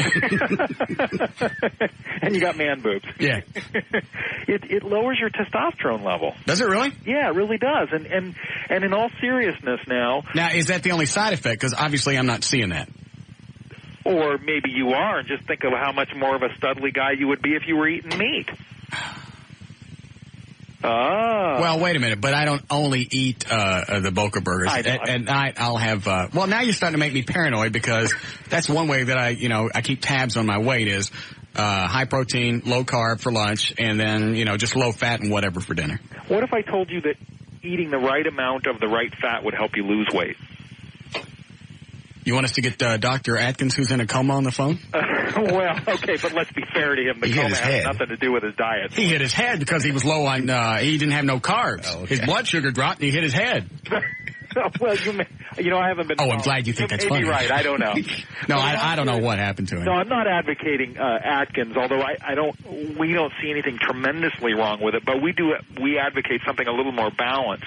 But the monounsaturated fats in lean beef and lean chicken and lean pork is really good for you, and it will actually help you burn fat if you're exercising. One of the problems is if you don't get that kind of fat in your body, your system's just not working right. And the whole idea that it's bad for your heart, that's an old myth now. Eating lean beef, lean pork, lean chicken, it'll actually help keep your good cholesterol high and your bad cholesterol low. Well, I have chicken almost every night. Okay. You are a guy with a big appetite, aren't you? Yeah. But I have to, on the weekends, I still eat low fat, but I don't pay attention to the carbs. During the week, high protein, low carbs. Okay. But I'm not doing the Atkins thing, which was protein and forget about how much fat, just eat it. Yeah, I'm not suggesting that, you just pork yourself out on fat. No pun intended. But, ultimately, first of all, let's go to the old food pyramid that the government threw out about 6 months ago. Right. I don't have it in front of me, but it was the bottom row was carbs. Right. And the top, there was this little prison cell up at the top. Yeah. And that was for your fat. You were supposed to eat about a thimble full of fat every day. Yeah, the bottom was like vegetables and then fruits and wheat and stuff like that. I don't have it in front of me. Right. But the problem is, why is it that from the day they introduced that food pyramid and taught us all how important it was, why is it from that day forward our obesity rates doubled? Well, because McDonald's has served like 35 billion hamburgers. I'm not being facetious. That's why. Well, it's got nothing to do with it. Nobody pays attention. Yeah, Greg, you can't really think that people are paying attention to the food pyramid. You and I didn't even know what was on it. I know what's on it. People don't pay it in front of me. People don't pay attention to that. They just go out and eat whatever's handy. They have, people have a sort of an general overview of fat is bad and I got to eat a lot of fruit and grain. I'm with you on that one. Yeah, so people kind of know that much. Right. And they know that you're not supposed to eat pie at all 3 meals. Got it. But the new food pyramid basically says, you know what? Eat something like equal portions of protein, carbs, and fat. And, eat lots of vegetables because no one ever died of eating carrot sticks. No one ever got fat from eating carrot sticks. Right. So that's, we actually did a story in November called The New Rules of Fat. And it was all about this. I mean, really, particularly for men, when you deny yourself that fat, again, I'm talking mostly about monounsaturated fat, you're really doing your body a disservice. Including... Well, I mean, your body, I've heard in the past, your body needs a certain amount of fat for your hair and your nails and your skin and crap like that. Yeah, but I'm talking about, you're building muscle and burning fat and your heart. Now, hold on a second. Dan, tell Gail I forgot about traffic on line 1. We'll do that later. I'm sorry, Greg. Yeah, this is more important than traffic. Absolutely. This is just getting so confusing. I can't even follow along anymore. It's like, you know what? All right, I'll give the Atkins thing a shot just to see if it does anything to my weight. Did you try it? Yeah, I tried it for about 6 weeks. I didn't lose any weight, but I didn't gain any, and I got to eat stuff that I hadn't eaten in like 15 years. How did you feel? Meaty. I just get up every morning, and it just tastes like I had cow ass. Yeah. What you didn't like? It was cool in the beginning because you have eggs and bacon and all the other stuff, and then you're doing the ketosis thing where you're whizzing on the strips, and you just stop right in the middle of that, and you go, the hell am I doing? The worst part is when you're whizzing on your hand. Yeah. You're going, I'm peeing on paper. Yeah. Just this part of this diet. This is like some kind of stupid magic trick. Russ, I'm going to send you, we published a book about a year ago called The Testosterone Advantage Plan, and I'm going to send it to you because it's going to blow your mind. You're going to eat well, you're going to feel great, you're going to lose weight, and you're going to build muscle like you wouldn't believe. Because very few of these diets, I'm not putting the Atkins diet down. I think it's done tremendous things for some people. I think it's freaky. I think any time that you totally eliminate something out of your diet, it's just freaky. Well, I'll tell you where people I know have had the greatest success with it. People I know, I have a buddy in Illinois who weighed 402 pounds. You know, for someone like that, he went on the Atkins diet and he lost a lot of weight. And you know what? As he used to say to people when they'd say the Atkins diet, that's kind of dangerous. But you know what? Being 402 pounds is kind of dangerous too. Yeah. It enabled him to take off a lot of weight and fairly quickly without depriving himself. And then when he got down to, kind of a more normal weight, he could go to a more normal diet. So I think for certain people, the Atkins diet can be a valuable thing. But like I said, what is the free book I'm getting? Oh, my free book. What am I getting? Yeah, I'm going to send you a copy of this book. I'd certainly be nice to get a free subscription to Men's Health while you're at it. I'm going to send you that too. Well, we don't have one. Well, you're going to start now. Good. And is it going to have pictures of half nude men on the front? We always have pictures of half-nude men on the front. I enjoy that, especially if they're oiled down. Very exciting. Don't try and change the subject. We're talking about nude men. No. This is a landmark issue. Our May issue came out yesterday. Okay. This is a landmark issue for us. I'll tell you why. There's a woman on the cover. Is it really? JD, do you have I do not have the new one. I'll buy it. Half naked. As long as there's somebody half naked. It's the first time we ever put a woman on the cover. And boy, does she look like she's having fun. Who is it? Who's on the front? They're just two models. We don't do famous people on our cover. Okay. When is my book coming? Well, I got to hang up the phone. Yes. Someone's got to send me your address. I'm gonna, put some stamps on an envelope. So I can guarantee you it's not going to get there today. Well, aren't you high maintenance? I'm kind of a pain in the butt. What else, JD, what else was in that story? Trey didn't bring the article back. Debunking myths. Yeah, what about some of them? Here's what this story's about. This is in the current issue of Men's Health. Got it. We took some kind of, there's certain things that everybody thinks are true, and they're not. One of them is, a lot of people think, and you're going to find this in this book, The Testosterone Advantage Plan. I would if I had it. You're going to get it. You are tough to please, aren't you? Slow ass. For a guy who eats four Boca Burgers every day, you're mighty picky. Shut up. It just, it works with my diet. I'm 6 foot, I weigh 163 pounds, and I don't have to, when I get up every day, I don't have to think about balancing anything. I don't have to think about recipes. I get up, I do the Boca Burgers, I grill some onions, and that's lunch. So you're 6 foot tall and you weigh 163? Yes, I'm a piece of And you're worried about losing weight? No, I don't want to lose weight. I just want to maintain, and this seems to be the easiest way. That way I can incorporate other things into my diet that I enjoy. I like to drink. I guarantee you, when you get this book, which I am going to send to you. All right. If you follow this diet and exercise program, you are not going to maintain your weight. You are going to look like a killer stud. I guarantee you.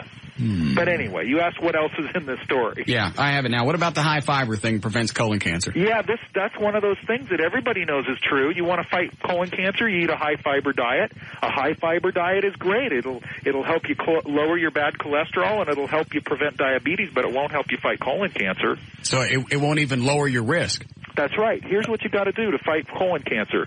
You take folic acid. So you take a multivitamin every day. Okay. You look at the bottle and you make sure it has at least 400 micrograms of folic acid. That's FOLIC. Are most multivitamins, do they have about 400? Who knows? You just got to, it doesn't matter whether most do. What matters is whether the one you're taking does. If it doesn't, switch brands. All right.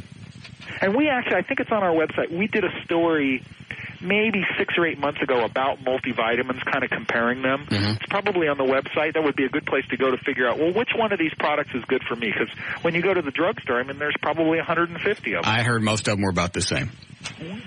So then you want to start looking for stuff like this. Okay. Like folic acid. All right. Katie Couric would want you to fight colon cancer. Didn't her husband die from that? That's right. All right, hold on a second. She's got a foundation. How are we doing, Eddie? Do we need a break? All right, let's go through these really quick. The aerobic workout. Yeah, a lot of people think an aerobic workout is the only exercise you can do to fight against heart disease. Yeah. Wrong. All right. You know what? You know what will do just as well and make you a heck of a lot healthier if you're a guy? Weight training 3 times a week. See, I'm doing that. Yep. Yeah, but not a lot. Not a lot? No. Oh, we're going to change that. No, I don't want to do a lot. What do you mean a lot in terms of time? No, not a lot of weight. Okay. How much time? About 20 minutes. Okay. I've got a weight room in another part of the house. Okay. Well, you mean, I hope you have weights heavier than 15 pounds. Why? Well, you know what happens if you just keep lifting with the same weight over and over? What? It doesn't do anything. No. But it gets easier. Yes. Well, that is what it That's why I like working out. It gets easier. It gets easier, but well, if you keep adding weight, it gets harder. That's just stupid. That's crazy people talking. Let me explain something to you about weight training, because this is great. You know what happens when you lift weights? I'm not talking about the same weights you've been lifting for a year, but when you challenge your muscles. Yeah. What actually happens is you make little tiny tears in them. I heard that. Okay, and so what happens is your body's got to, this is so cool, you're going to love this. All right. Your body has to fix those tears. That's how new muscle gets built. Got it. If you keep lifting the same weight and doing this, do you know anybody who's been going to the gym for years and they say, but I never build any new muscle? No.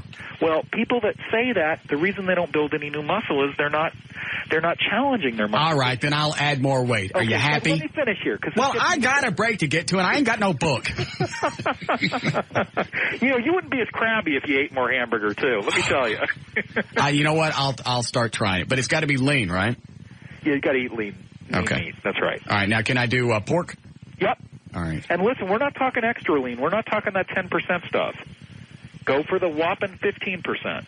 You actually get some flavor with this meat. Okay. And on this diet I'm going to send you, you're going to eat steak at least once a week. Okay. I'll give it a shot. All right. I mean, it's not like I weigh 300 pounds and I'm worried about anything. No. If it looks like I start gaining a pound or two, I'll knock it off. You know what? You're going to gain pounds, but it's only because you're going to add muscle. Absolutely. I know. Big story. You do not need to worry about your weight at 163. All right. We don't have time to get the rest of this stuff, but it's all in men's health, right? It's in the current issue of Men's Health. All right. Well, thank you, Greg. I appreciate the visit. You bet, guys. It's great to be here. We'll stick you on hold really quick and give you the address. Perfect. All right. That's Greg Stebbin from Men's Health. It's on the high. Yes, break? Please. I'm getting to it. Now I got to add 400, what did he say, 400... micrograms. Yeah, of folic acid. Folic acid. Do you take it daily? I have it. I don't always remember. I like the Flintstones. I like those because they taste. Yes. The regular vitamins don't taste. I would check on probably not going to have the folic acid in the Flintstones. Even the Barney? Even the Barney. What if I eat Wilma? No! We'll be back with the Russ Martin Show. Follows me all over the stinking building. He's asking you questions. I know, but I got stuff to do. When I leave the studio, I like to relax. I just want to go brain dead for a few minutes. Now, and back to the Russ Martin he's Show. imprinting me. 105.3 with J.D. Ryan, associate producer Eddie Boyd, rock and roll attorney Everett Newton, Dan O'Malley on the phones, Gail Lightfoot with traffic, and producer Trey Trenholm sitting in his office. I walked out of the studio during this last break. Down the hall, he's behind me the whole time. He's got questions. Are you gonna do news next? Should we get Gail on the phone? Because we didn't do Gail with the last. I went, leave me alone. I'm relaxing. Stop imprinting me. Like a baby duck. Yeah. See, here he comes again. He's asking questions. I am not your mother. Yes, I know that. Now go back and sit in your trash can lid full of water.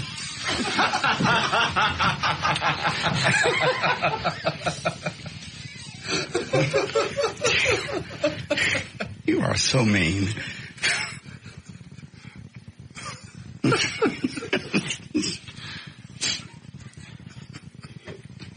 a nice visual, though, isn't it? Yeah, it is.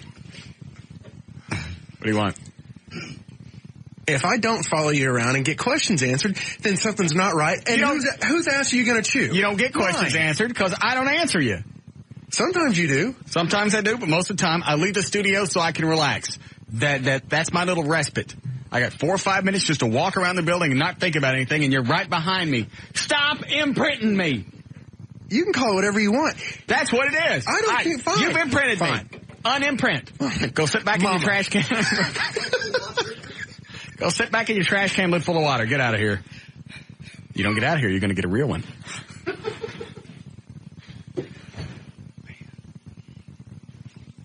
What? You're cruel. The second he gets a half inch off the floor, you're like, get down. What do you mean? You just beat him down constantly. I do not. Yeah, you do. When's the last time you said something nice to him? Like, hey, good job. Well, let me think. Hold on. Nobody say a word. Let me just think for a second.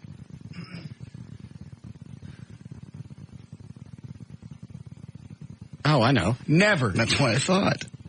You only point out and he does work hard, and you only point out the bad things.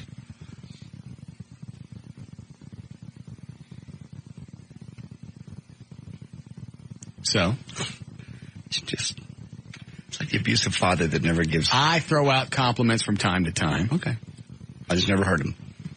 Well, in Russ's defense, if he started complimenting Trey at this point, you'd think he was doing a good job. Oh. And it would totally screw up the dynamic that you've taken months to establish. Yeah.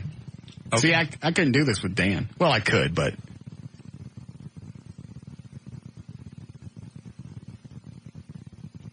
I don't know what I was thinking. Mm-mm.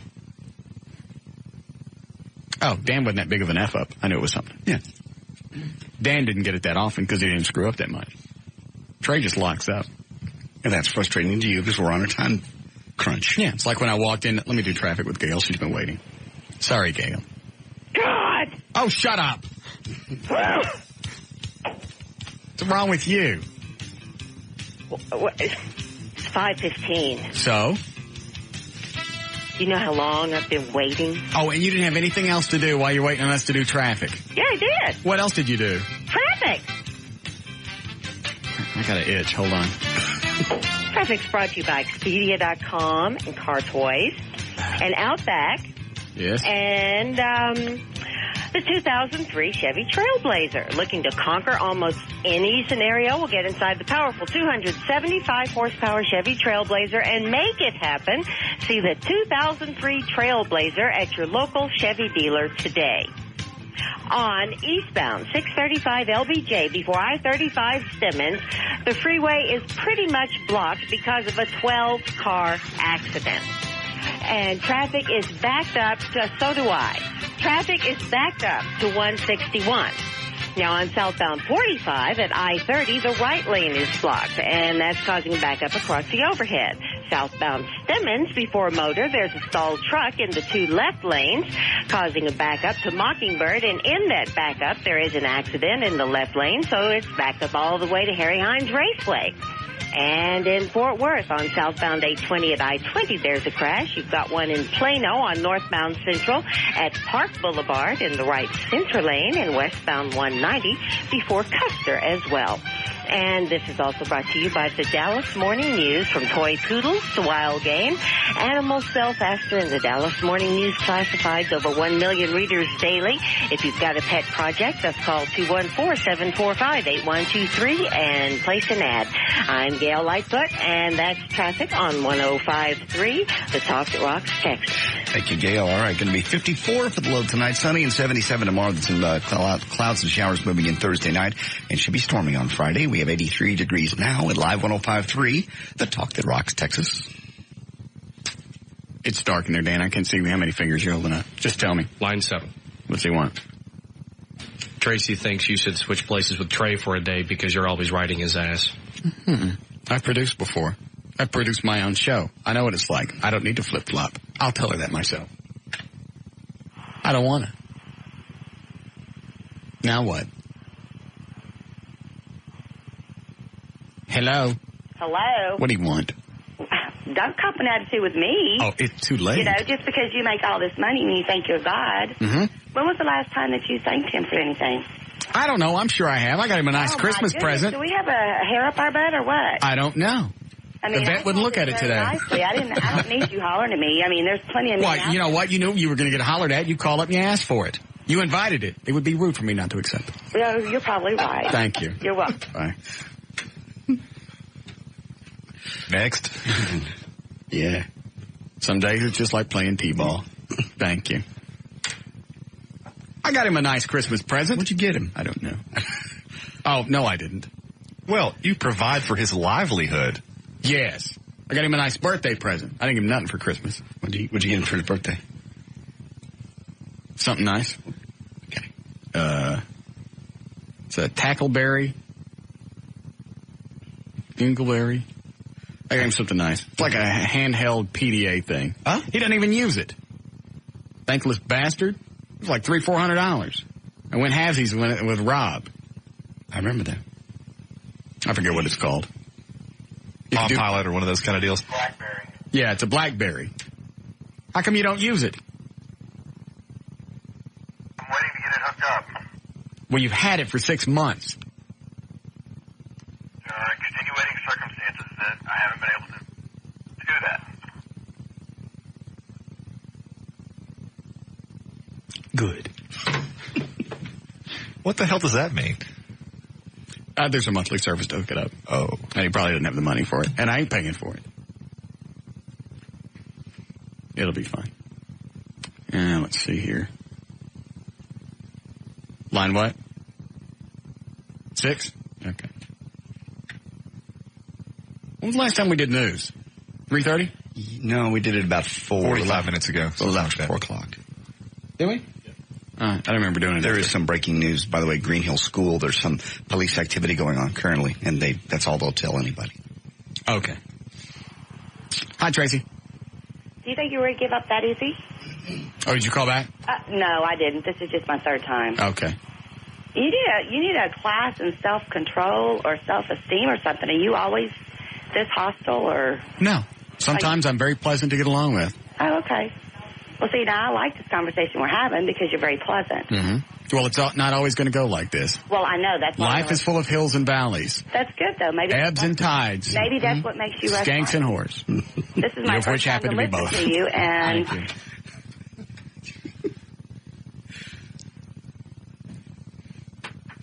There's something else we're going to talk about. I forgot.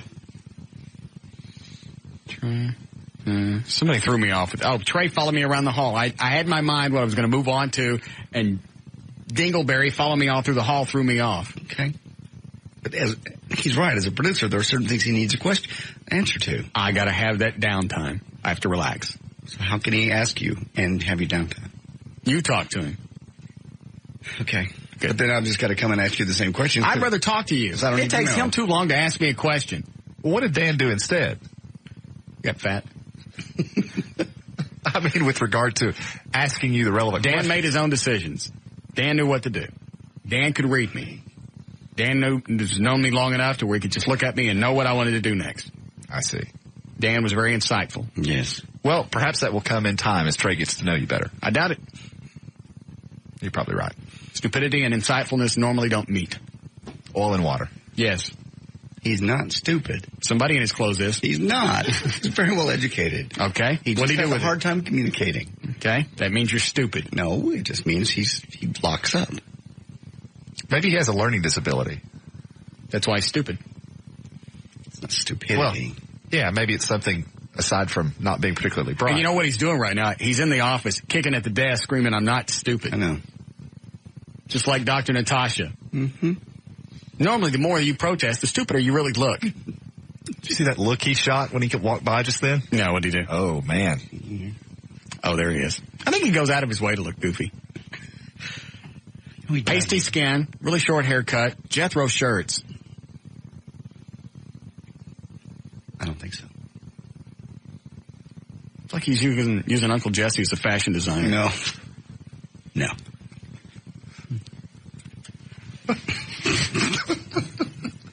Maybe you should go change the water in his trash can lid. No, I'll do it later. Oh, God, here he comes.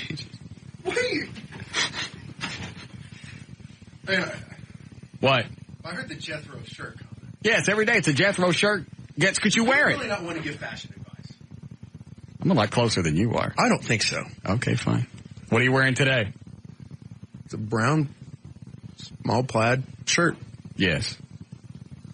I mean, you have like 10 shirts. Mm-hmm. And you know why? because I don't want to think about it. I get up every day. Fine. I work on the show. Obviously, you put more thought into what you wear than your job. Your face should be flat by now. It really should. It really should. You're just mean. If you were a cartoon character, it'd be shaped like a frying pan from all the blows you've been taking. Mm-hmm. But I don't ever want you to quit or leave. Yeah, JD's been out of the barrel for many months now. I've enjoyed it. Mm-hmm. I even gave you my trash can lid from the barrel. Just to bathe in. I think we have to move on to news. Do you have anything else to add? Yeah. Okay, go ahead. The girl you told to come up is here. Oh, is she? Uh-huh. Who'd that tell to come up? I don't know. The girl who called in about the guy at UNT. Oh, really? Yes. What's she look like? I'll turn the mics off. Don't bring her in. Well, but remember, what? You need to sleep with her just to get back at him. I think by letting him keep her, I'm getting back at him. Perhaps you could do both. Why don't you see if you can get it? What happened when you called UNT? Did you get through to the Pearson guy? No. And really couldn't find anyone. The guy answering the phone there today didn't know. I'm guessing that was him then. That's very possible. Go see if you can get the name out of her, or the guy that's bashing me at UNT. Okay. And then if you can get it out of her, then she can come in. Okay. Hey, how much, feed her first.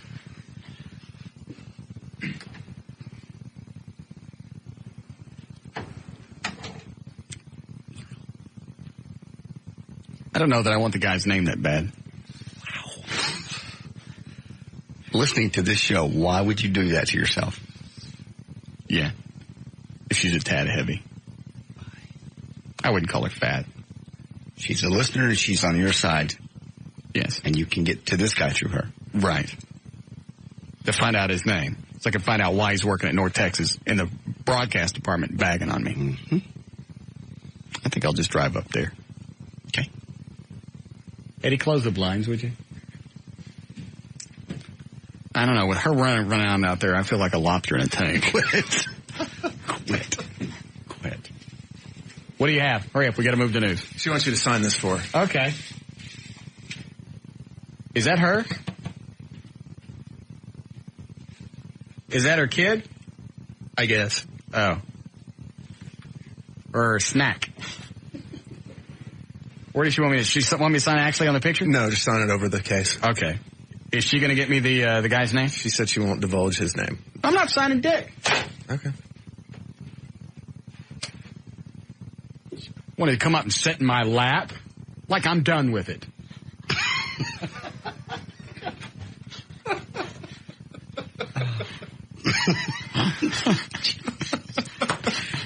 Yeah, it'd pretty much be ruined after that, I think.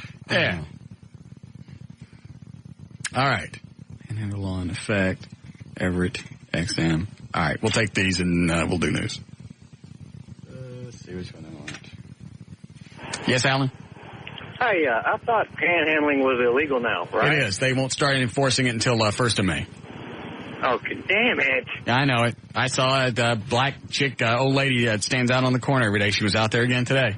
Well, right there at the corner of Ross and Central, I pass by this guy every single day. He's got 3 dogs out there with him. I'm wondering who's starving more, him or the dogs. I hope people are actually dropping off dog food. Of course, he's probably eating it.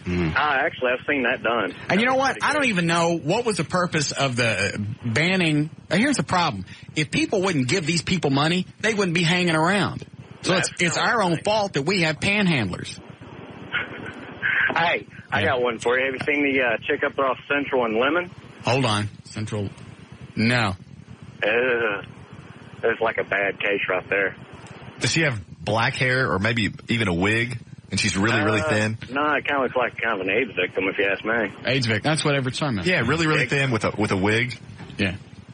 Yes. Okay. Thank you. All right. Yes, she's quite horrific. All right. What is it, Trey? Oh, I've seen the girl he was talking about. Okay. She's horrible. Okay. Is that why you came in? Yes. Thank you for verifying Everett's story, because a lot of times I don't believe him.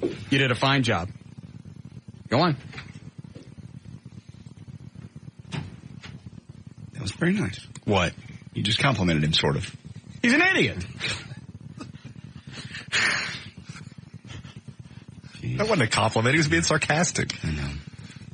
Make Trey feel better. Oh, he ain't buying it. Yeah, so what do? They okay, let's say it's 1st of May. They're still out there. You get a ticket. You get a ticket, right? Yep. Most of these people don't have ID on them, I'm assuming. Right. They don't have an address to mail the ticket to. Mm-mm. What the hell is that going to do? Well, it's absolutely absurd because, for one thing, you're right. These people are homeless, so what's going to happen? The case is going to go to warrant.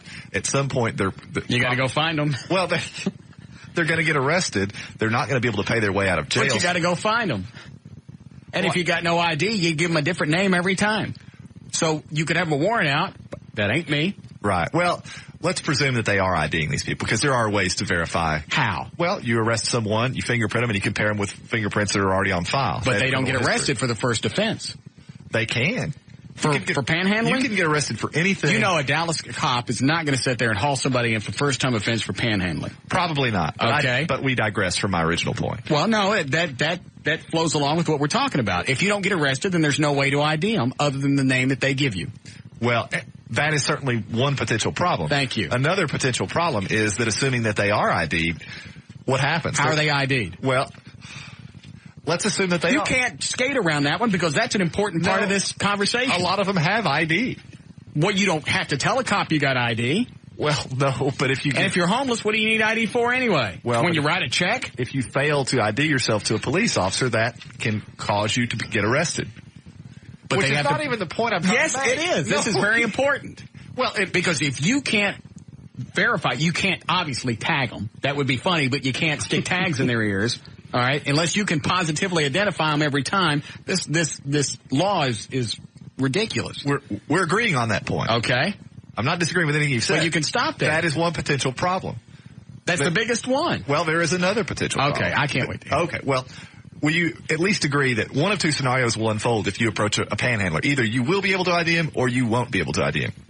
Your scenario is what unfolds. I would say mine is the most realistic in this. But or the more realistic. Either will obtain. Yes. In any given situation. And we have discussed what will happen if you can't ID them. Okay. On the other hand, if you can ID them and you write them a ticket for panhandling, ultimately they're not going to go to court. A warrant's going to be issued for their arrest. Mm-hmm. They're going to be taken to jail. No one's going to bond them out. They're going to spend maybe 2 or 3 days in jail. All right. A warrant's been issued for their arrest, and you find them where? Panhandling. Okay. Or arrested for, my point is, years could pass. Okay, let's say 10 years go by, they get ID'd for something somewhere else along the way, and they get arrested. Mm-hmm. The point is this, it's going to result in an expenditure of county funds unnecessarily for people that are just out there panhandling. It's going to bring in no cash and only cost us. Exactly. Not to mention the constitutional problems. First of all, laws aren't in place for revenue. True. Oh, please. You didn't say that with a straight face. Yes, I did. That is not the reason for laws is to generate cash. Not all laws. That has got to be the stupidest thing that's ever come out of your mouth. No, you don't understand the justice system if you feel that way. If revenue is the only reason, well, then that's stupid. You know what? I don't even want to go down that. It's so absurd. I'm not going that route. I didn't say it was the only reason. You just said I was an idiot for saying that. For saying that revenue is. You said I couldn't say that with a straight face. We're not going to talk about this. Okay. You've gone in a direction that's absurd. Well, because you misperceived what I said. You said, how do you say that with a straight face? How do you say? I didn't say I didn't want to talk about this. Okay. Well, can you not follow the conversation? All right, We've abandoned this. We're not talking about it. There is a city that's figured out. You be quiet. No, this is something else. This is Greensboro. What is this? Greensboro, North Carolina. This has come up with a law too. They require a license to panhandle. You can still panhandle. You got to have a license. Law approved requires panhandling to apply for a free license before asking people for spare change. They can't solicit on buses or in the middle of the street. Hold on. Did you just hold your fingers up like cash? It's a free license. Okay, fine. Nice try. Fine. Once again, your theory's been squatted on. That's not my theory. That's exactly what it is. I said I don't want to talk about this. Violators are subject to $50 fine. So. We have to break, but I'm on a roll. Never even started news. I don't even know what we're talking about. Panhandling. There's some constitutional problems with it, too. It's just stupid. First of all, if people would stop giving these idiots money, they wouldn't be out there. True, but that ain't going to happen, obviously. Well, who's stupid enough? Where are these people coming from that are giving panhandlers cash? Well, you see them every day. I don't know. You want to strangle them, especially when they block you and make you miss a light. It dumbfounds me that anybody's really stupid enough to hand these people cash. Obviously, it's not going to help them. It's not going to further anything because that same idiot is on the corner every single day. If they were saving money and they're trying to better themselves, they wouldn't be on that corner. No. Well, and I see people every day downtown panhandling, and if someone gives them money, the first thing to do is run to the liquor store. I've seen that. I can't tell you how many times. There was the one guy, we talked about this a few times. I'm sorry. Some of them, it's just funny because I go to this liquor store down here just by the radio station. Some of them they don't even bother. They stand literally in front of the liquor store. That way they don't have to walk far when they get the cash and ask for money. Well, that's good. It's just odd that they aren't even standing on a street corner. They're just right in front. Thank God. That's efficient. That's what I was saying. Some of them just cut out the middleman and stay right in front of the liquor store. I'm sorry to interrupt your story. So you think every law is based on revenue? I didn't say that. That's what you looked at me and said. Yes, you did. That's exactly what you said. That is not what I said. What did you say? Law is... I don't want to talk about this. Go ahead. Really, go ahead. Hurry, we got a break. I don't want to now. Go ahead. Obviously, you got to interrupt. Laws like speeding laws are really, they don't really care you're speeding. They want to get some cash out of you. I contend that, granted, there are cities that make money off of that, but that's not the purpose for speeding laws. Let me ask you this. It's for public safety.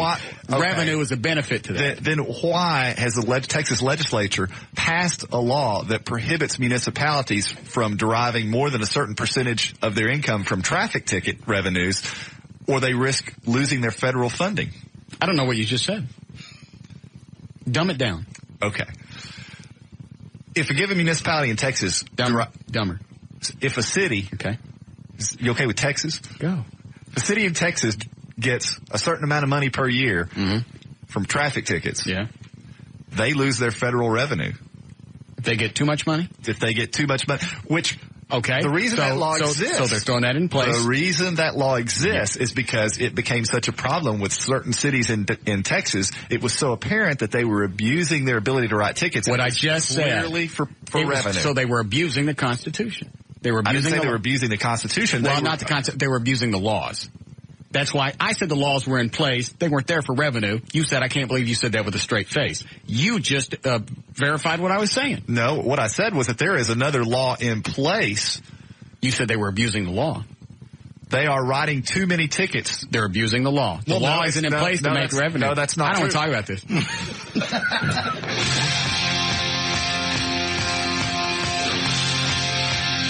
We'll be back with the Russ Martin Show.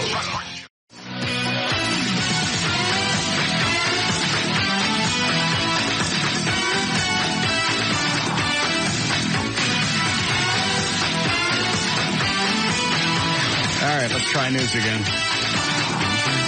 Okay.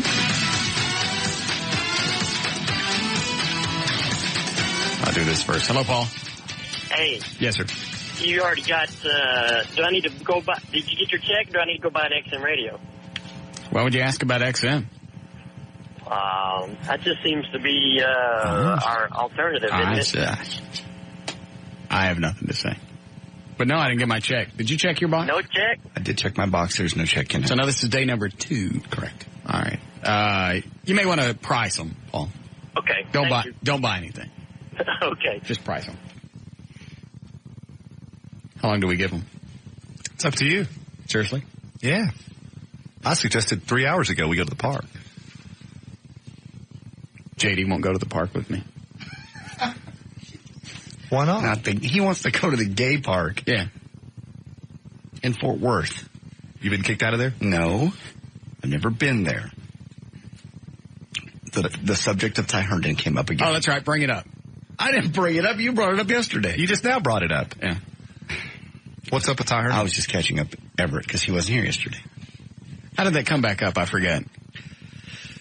We were talking about there's our registries that you can go find out gay cruises, gay places to pick up people, truck stops, things parks. like that. Yeah, that's how it came up. Parks that specifically cater to the gay community. I wasn't aware of that. I have a story coming up about a radio station that's going to cater to gays. Really? Mm-hmm. So anyway, he won't go to the park with you. I'm not going to he wanted to go to the gay park. Yeah, we won't go to the gay park and carry around pieces of sheetrock with little holes and stick our weenies to it.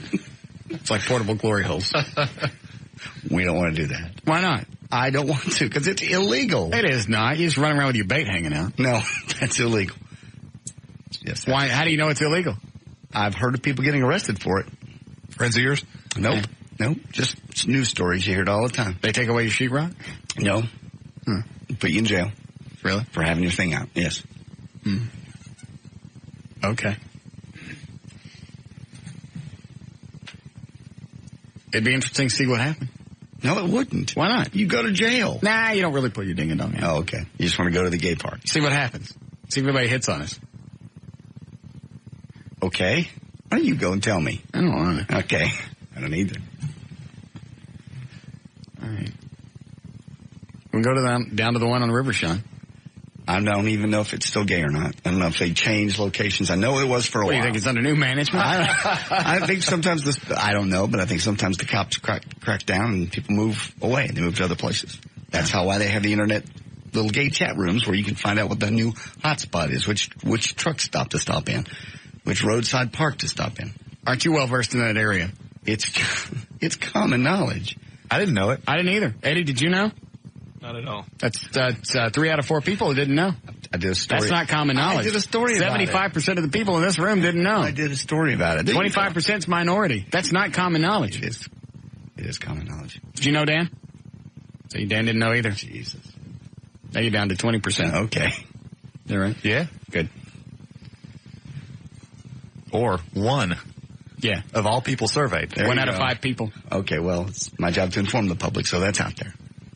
Stay away from it. Fine. And let's see. Is that Teresa chick? Has she been on hold since 3:30?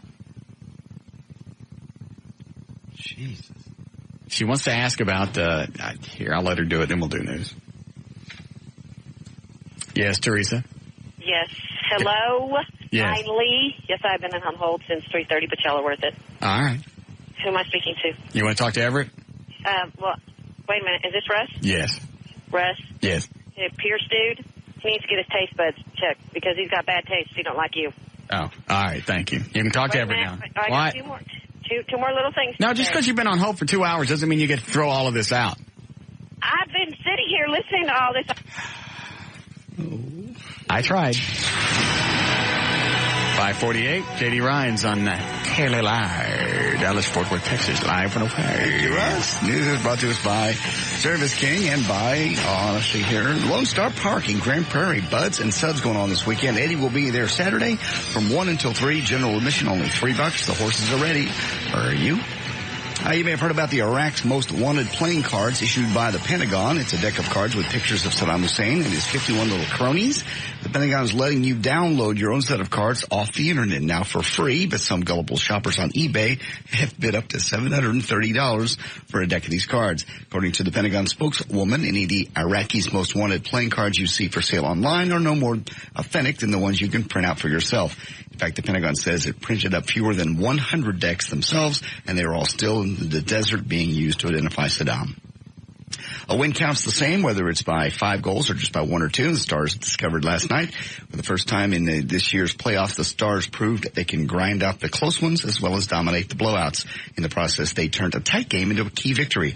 Stars had a 3-1 victory over the Edmonton Oilers in Game 4, and that was Tuesday night, of course. The series tied up 2-2 now. It moves back to the American Airlines Center for Game 5 on Thursday, with the Stars having recaptured home ice advantage and their confidence. I guess Luddy was right. Yep.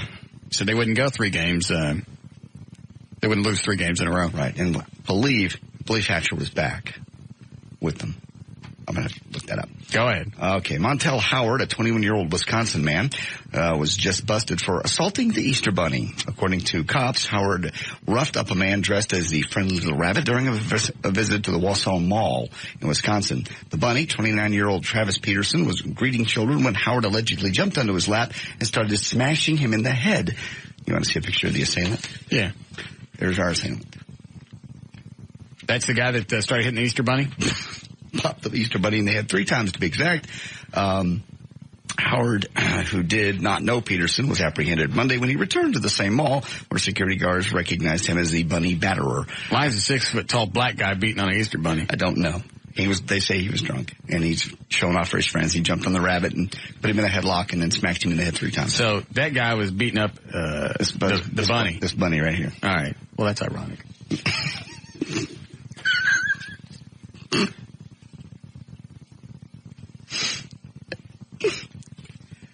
As you may know, the Dixie Chicks had a fat deal with Lipton Iced Tea. The company was going to sponsor the group's summer tour, and the Dixie Chicks were going to appear in TV ads for Lipton. Well, now there's talk that because of all the negative PR Natalie Maines managed to stir up, Lipton won't be moving forward with their ads. They may possibly bail out of the sponsorship also. I think people should write Lipton and tell them that they're doing the right thing. Yeah. Does Lipton have a website? I'm sure they do. I'll look it up here real quick. It's probably liptontea.com, but I don't know.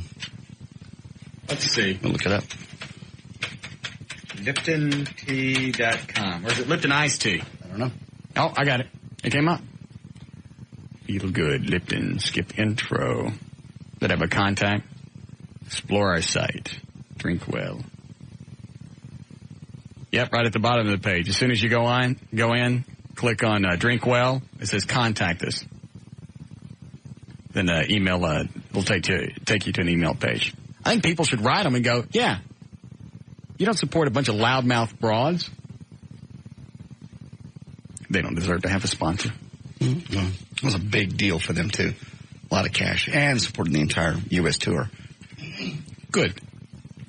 I'm glad Lipton's doing the right thing. I'll support Lipton Tea. All right. As you may recall, All My Children recently promised us daytime TV's first lesbian love scene between the characters Bianca and Lena. As well, there's still no word on whether they actually have the full-on relations, but ABC is telling us the first daytime kiss will be 1 week from Tuesday, so it'll be next Tuesday. I still think we're a few years from frontal nudity on the networks. I think you're right. Oh, yeah. It'll come. And why is that? Where's the FCC in all this stuff? You can show sexual acts and people humping around in bed, but if you talk about it on the air, that's where they start getting twisted. What's the difference? Watching it and talking about it. I think it's the graphic nature. When they show it on television, it's not really obvious. Broadcast TV anyway. I mean, you know what's going on, but it's not graphic. Well, nobody knows what's going on here. Okay. Well, it's all very arbitrary, and it's continually changing. I mean, back in the 50s, in sitcoms, couples couldn't sleep in the same bed. Right. I think even in the movie, well, did they do that in the movies? They weren't regulated, but I think in the movies, no. It got to a point in television you could be in the same bed, but one foot had to be on the ground. Well, and even Desi Arnaz and Lucille Ball, they were married in real life, and they couldn't be in bed on television. Petrie's, twin beds. Lucy and Ricky had twin beds. I'm trying to think. The Bradys were in the same bed. Yeah. And that was ironic, too, because he was queer. Maybe that's why they let him in. Right. Yeah. So that'll be next Tuesday in All My Children. First lesbian kiss, daytime. So it's okay for television? To lesbian kiss, yeah. But, I mean, they get half naked. Something was on the other day, because normally I watch Channel 8 for the news, and I'll leave it on, and I'll come back downstairs, and a soap opera will be on. Yeah, they're steamy. Yeah, the chick's taking this guy's clothes off. Why is that okay on television? I guess because that's just sensual, not sexual in nature. Well, the implication's there, but it's not actually. The rules are silly, what we can say, what we can't say. You can say certain words as long as they're connected to other ones. Bob will send out memos from time to time on different things you can get fined for. I don't even read it. Because if I read it, if it all made sense and it was black and white, then I'd read it. Yeah. But it's not. It sounds like crazy people write this stuff. I just throw it away. Yeah, it's a stack of papers, a book thick, telling us what we can and cannot. I haven't read one of those in 7 years. The absurdity, there's no rhyme or reason. Every time somebody gets fined, all the brass people get all upset. The management gets, okay, don't do that. The last one that came out, you're right, was the size of a magazine, the thickness of a magazine. I just threw that away. I didn't look at it. It was over one fine at one radio station. Yeah. It's amazing. And they're so arbitrary. It is. That's why I don't pay attention. We don't ever cross the line, really. You get close. Dance up to it. Right. Dance around it. Lean over it. Right. But don't really actually cross the field. Ever. Yes. Mm-hmm. Speaking of gayness and broadcasting, satellite radio hasn't exactly taken off the way it was supposed to. The two competing companies, Sirius and XM. Sirius is by far the less popular service. Yes. But that may all change. I certainly wouldn't talk to Sirius if they came to me with any type of interest. Mm-hmm. Because I don't think they're going to be around. No, Sirius looks like they're going to go the way. However, they may be more popular with the gays. They're coming up with an all-gay talk channel. The channel is called OutQ. Features shows about news, entertainment, politics for gays, lesbians, bisexuals, and transgender listeners. I don't think that'll save them. I think so. And the audio tape, you have the audio because I pulled this. Hold on. What are we doing? This is real short. It's just the audio from all right, go ahead then. Mike Reno and the CD we talked about yesterday, Voices for America. They basically went to their website. It says, the tragic events of 9/11 plunged our world into a state of shock. Shock yielded to sorrow. Sorrow begets resolve. Resolve that our freedoms, freedom of expression, and music continue. So a bunch of these artists got together, rock artists that he talked about yesterday. And cut number 1 is, I believe it's Battle Hymn of the Republic. That's off this album. No, it's America.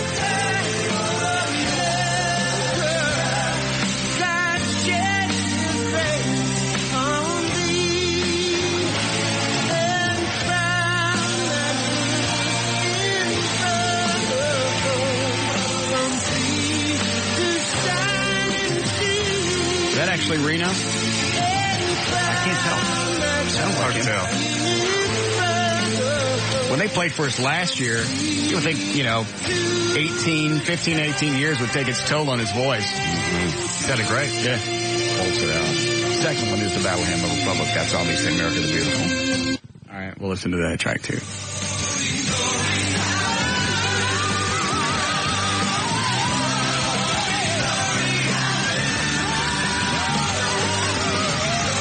Where'd you get this? They can get this off the website, actually, Voices for America. And you get some samples on Mike Reno's site. MikeReno.com? Correct. Does it cost? The CD does. You can buy it, yes. You can buy what? You can buy the CD. These do not cost. These are little samples. Yeah. Got it. All right. But you can get the CD, too, right there. Anyway, it's Mike Reno, John Cafferty, a bunch of folks. You can go to the website and get that if you want some patriotic music, kind of a rock flair. There's news and information brought to us by Condoms to Go. You'll see Eddie there tomorrow from noon until 2. While he's there, everybody gets 20% off. I'm J.D. Ryan on Live 105.3 at The Talk that rocks Texas.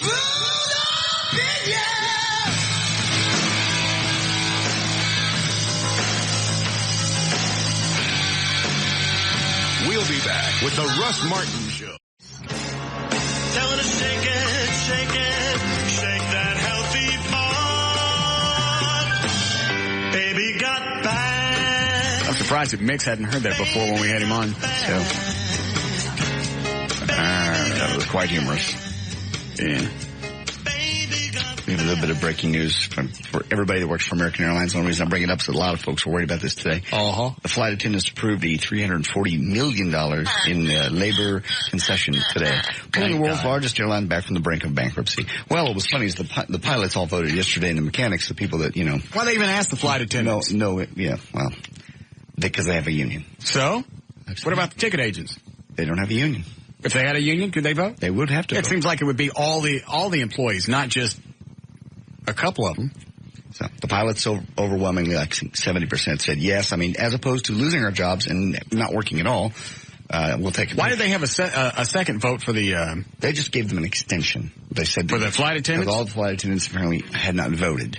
So they said, well, not enough people have weighed in. We'll give you another day. So the flight attendants, the phones rang off. Or were they waiting on, the flight attendants? They just weren't calling. Isn't it funny how all the pilots were in on it? I believe they said they had 95% turnout on the pilots voting. Correct. And the mechanics and everybody was saying yes, as opposed to going into bankruptcy. Because Cardi even said, the CEO said, he said, if we don't get all 3 unions, we have no other option. It's not a maybe we can change something. It's no other option. So it's a lot of jobs and a lot of money to Dallas Fort Worth. All right. You ready to go, Gail? Yes. All right. What do you have for your last traffic of the day? Well, Outback Steakhouse, Car Toys, Expedia.com, and a big old huge backup for anyone trying to get from, say, DFW Airport or Valley Ranch toward Dallas. Eastbound 635 before 35 Stemmons, that wreck that involved 12 cars, 2 of which were overturned, still has the freeway blocked. And traffic is now backed up to Olympus. On southbound 75 before Hall, downtown, the left center lane blocked. You're back up beyond Fitzhugh. And on southbound 35 in Fort Worth at Rosedale, the center lane is blocked. Also, southbound east Loop 820 before Rosedale. There's an 18-wheeler blocking the left lane. In Plano, eastbound 190 George Bush after Custer, the 2 left lanes blocked, and that's got traffic backed up to Coit Road. People all over are playing and winning Lotto Texas every Wednesday and Saturday. So how about you? Somebody's buying a winning ticket right now. The jackpot is $25 million. Pick your numbers today. And have a good evening. I'm Gail Lightfoot on Live 105.3 to talk to Rocks, Texas. All right, Gailey, thank you. You have a good one, too. Going to be mid-50s for the low tonight. Still windy, then sunny and 77 tomorrow. Some scattered storms moving in tomorrow night. We have 81 degrees now at Live 105.3, the talk that rocks Texas. Let's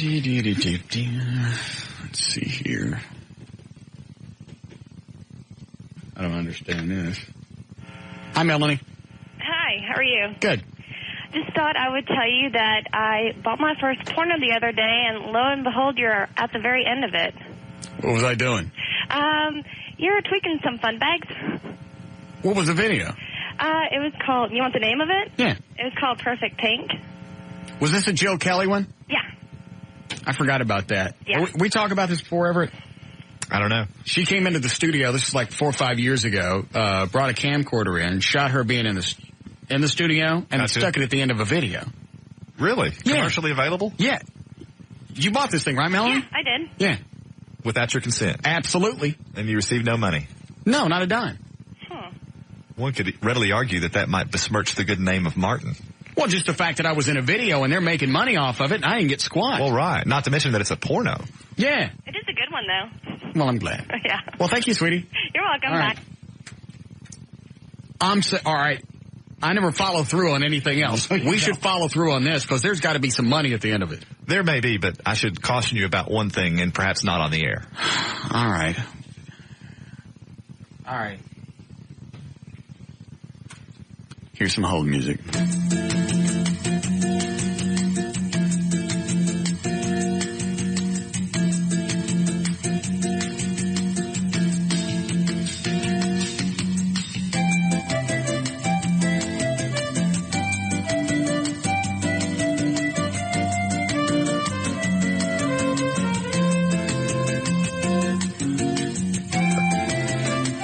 Good. Thank you for holding. We're back. Business is very important to us.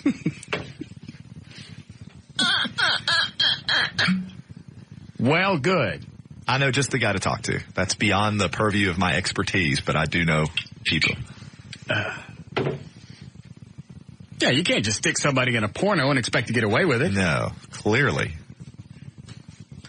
You're entitled to monetary compensation. Can we get on this immediately? Yeah, I'll call this person tomorrow. Because if it was, I can remember right, Valerie was in it, and I think Dan was in the shot. Dan Lewis. Okay.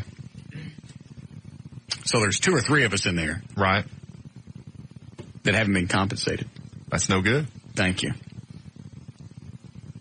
How much can we get? Well, it depends. On? Well, on what the movie's done, what it's made, who it's been distributed to, how much of you is in it, and most importantly, what the jury says, or what the other party might think the jury might say. What would the defense be? What would their defense be? Well, I wouldn't want to say it on the air. Oh. It harkens back to, well...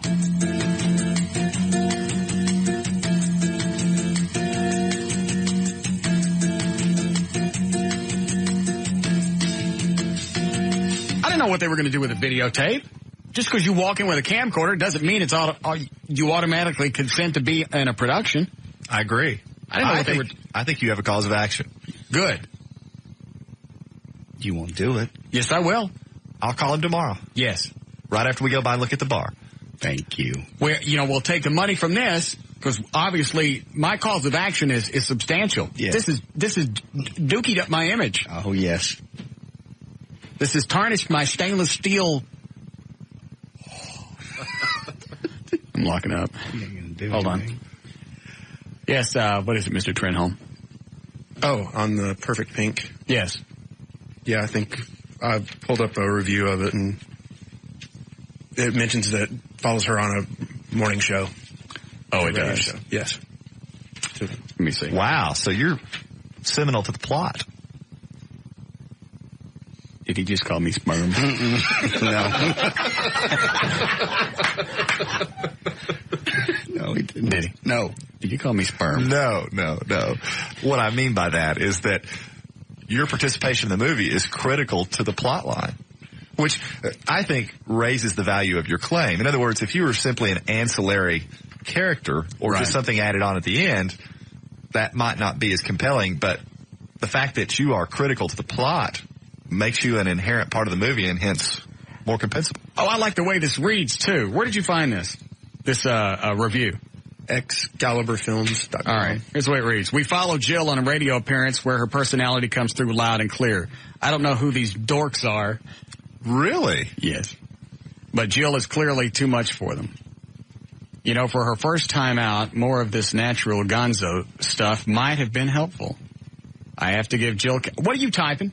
I was going to look up some Jill Kelly Productions. Does she have a production company? Yes. Oh, she does? Yes. Yes? They don't seem to own... She doesn't seem to own the rights. This has started a series of about, I think it's like 25 movies. All right. Where do we start with this, Everett? The phone call I'm going to make tomorrow. Okay, and then they go after who? The production company? The distribution company? Yes. Everybody? Everybody. We get them all. Absolutely. All Let the judge. I don't care if she's been on the show or not. No. You've been wronged. Yes, I have. And now I'm a dork. Yes. There's got to be money in being called a dork. How much? Well, as I've always said, truth is an absolute defense to slander. I'm dicked. I have to give Jill Kelly a lot of credit here. She tries a lot of interesting and difficult things. It takes guts. Good. All right. All right, so you will do that tomorrow? Yes. You're going to pursue this like I'm actually paying you? Yes. Well, what I'm going to do is turn it over to a lawyer that handles claims of this nature. What's he cost? A couple $100 an hour. Is he fast? Not particularly, but he's very thorough and very good. Well, I don't want to have some kind of wheelchair running around trying to get my stuff done. No. No, he's very fast. He's very thorough. He's a very good lawyer. All right. How many hours would it take to prepare the case? That's difficult to say. Potentially quite a few. But the gain could be tremendous. All right. But that's something for the two of you to discuss. I will act as a liaison. Okay. And you're not going to call me that seminal thing again? I promise. Thank you. Let's see. Hi, Laura. Hello. Yes, ma'am. How are you doing? Fine. I was wanting to ask you, I know that you probably don't do this or whatever, but we've already asked one radio station and we haven't got a response back. My son plays on a Little League baseball team. I love Little League. And they're looking for a sponsor. Yes. And we was wondering if maybe you wanted to sponsor them. Nope. Should have asked me first. I can cut her off. There she is. Hello? Yes, I'm sorry. Go ahead. No, who'd you ask first? I didn't ask. It was the coach's wife that called. Who did they ask? I think she said KVIL or something. Some station. I don't know. I don't listen to that station. So, but probably called their Fabulous Morning Show. I don't know who she called. She just told me a while ago, and I said, well, I listened to this one radio station on the way home. How much does it cost to sponsor a team? This one is $800. What do I get out of that? I don't know. I do not know. You can get your name on the T-shirt hell of a salesperson. Whatever. I got a sneaking suspicion that these people aren't going to let my show logo be printed on their Little League. Why not? Why don't you go ask them and call me back? Go ask them. What do you want it to say? Just my show. Just the show logo, the Russ Martin Show logo. And put it on the back of the T-shirt. That's right. For Little League. And if they say yes, then you'll sponsor it. You let me know what they say first. Okay. How long are you going to be there? Till about 6:40. Then I have to go. Oh, okay. Well, it's not over till 7:30, so I'll call back tomorrow. Okay, we'll be here. Okay, thanks. Thank you. Bye. I can see that. What? Our show logo on Little League. That's not going to happen. No. If they could allow you to dictate how the uniform looks, it'd be well worth it. Ooh, almost said something, got in trouble. Never mind. Yes, Mr. Trenholm? What? What are you still in here for? Just minding my own business. No, you're not. Is your trash can lid empty? You need some more water? Why are you on me today? Not on you. Yes, you just follow me are. around. I can't walk out of the studio. You follow me in and out of buildings. I have to have... And you don't have to know anything. When I'm ready to tell you something, I'll tell you. And I'm not ready. No. Stop following me around. I am not your mother. Don't imprint me anymore. Maybe he's hungry. Vomit in his mouth. Everett. It'd almost be worth it to do it. Yeah. Tilt your head back up, out, back, open your mouth. Come on.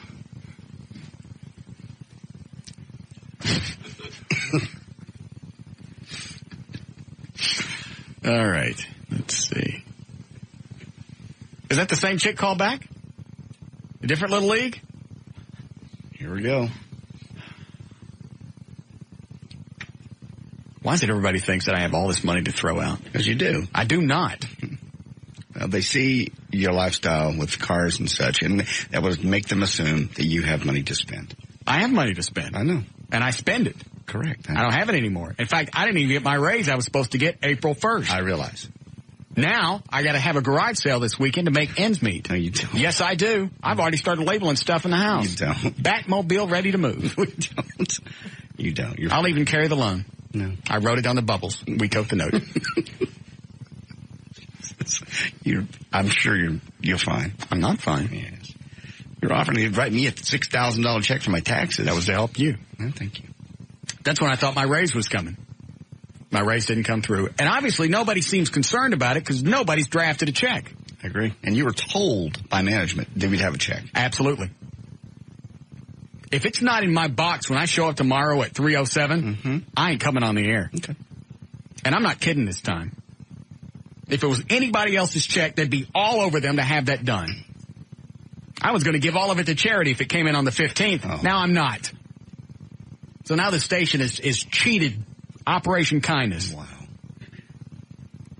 Not a very good marketing move. No. Now I'm pissed off. Okay. Short somebody's payroll check. Now I'm going to have to do foundation repair spots like Mark Davis. No, you won't. Yes, I am. No. How demeaning. Like, I'm going to have to go on TV, wear a denim shirt with a show logo on it, and do a foundation repair spot. They pay him very well for that, I'm sure. It's not worth the embarrassment. Oh. What? And I sent Mark an email, because normally when I go to work out, I'll flip on WBAP. Mm-hmm. So I sent an email, went, hey, I'm going to work out, say something sexy to me because I'm going to be naked. And that was it. Yeah. Because I figured he reads his email during the show. Mm-hmm. He sends an email back, blah, blah, blah. It's just a little chit-chat, hey, thanks, having me on the show and stuff. Have you ever looked at the signature at the bottom of his email? No. I printed it.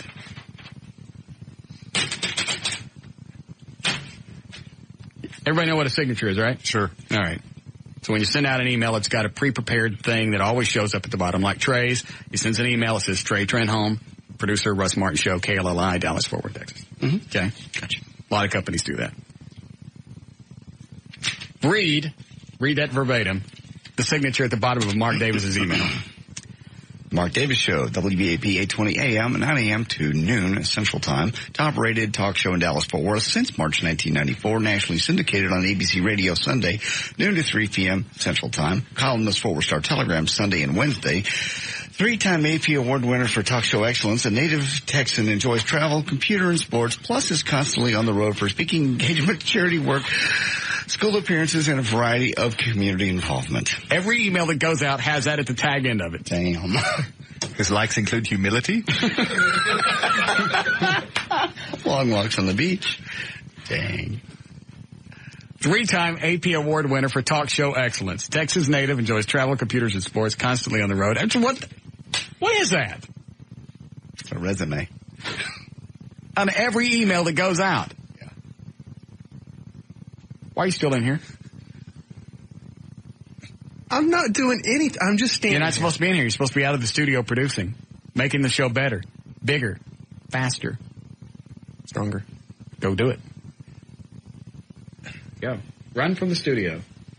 Run fast. Jump high. Go on.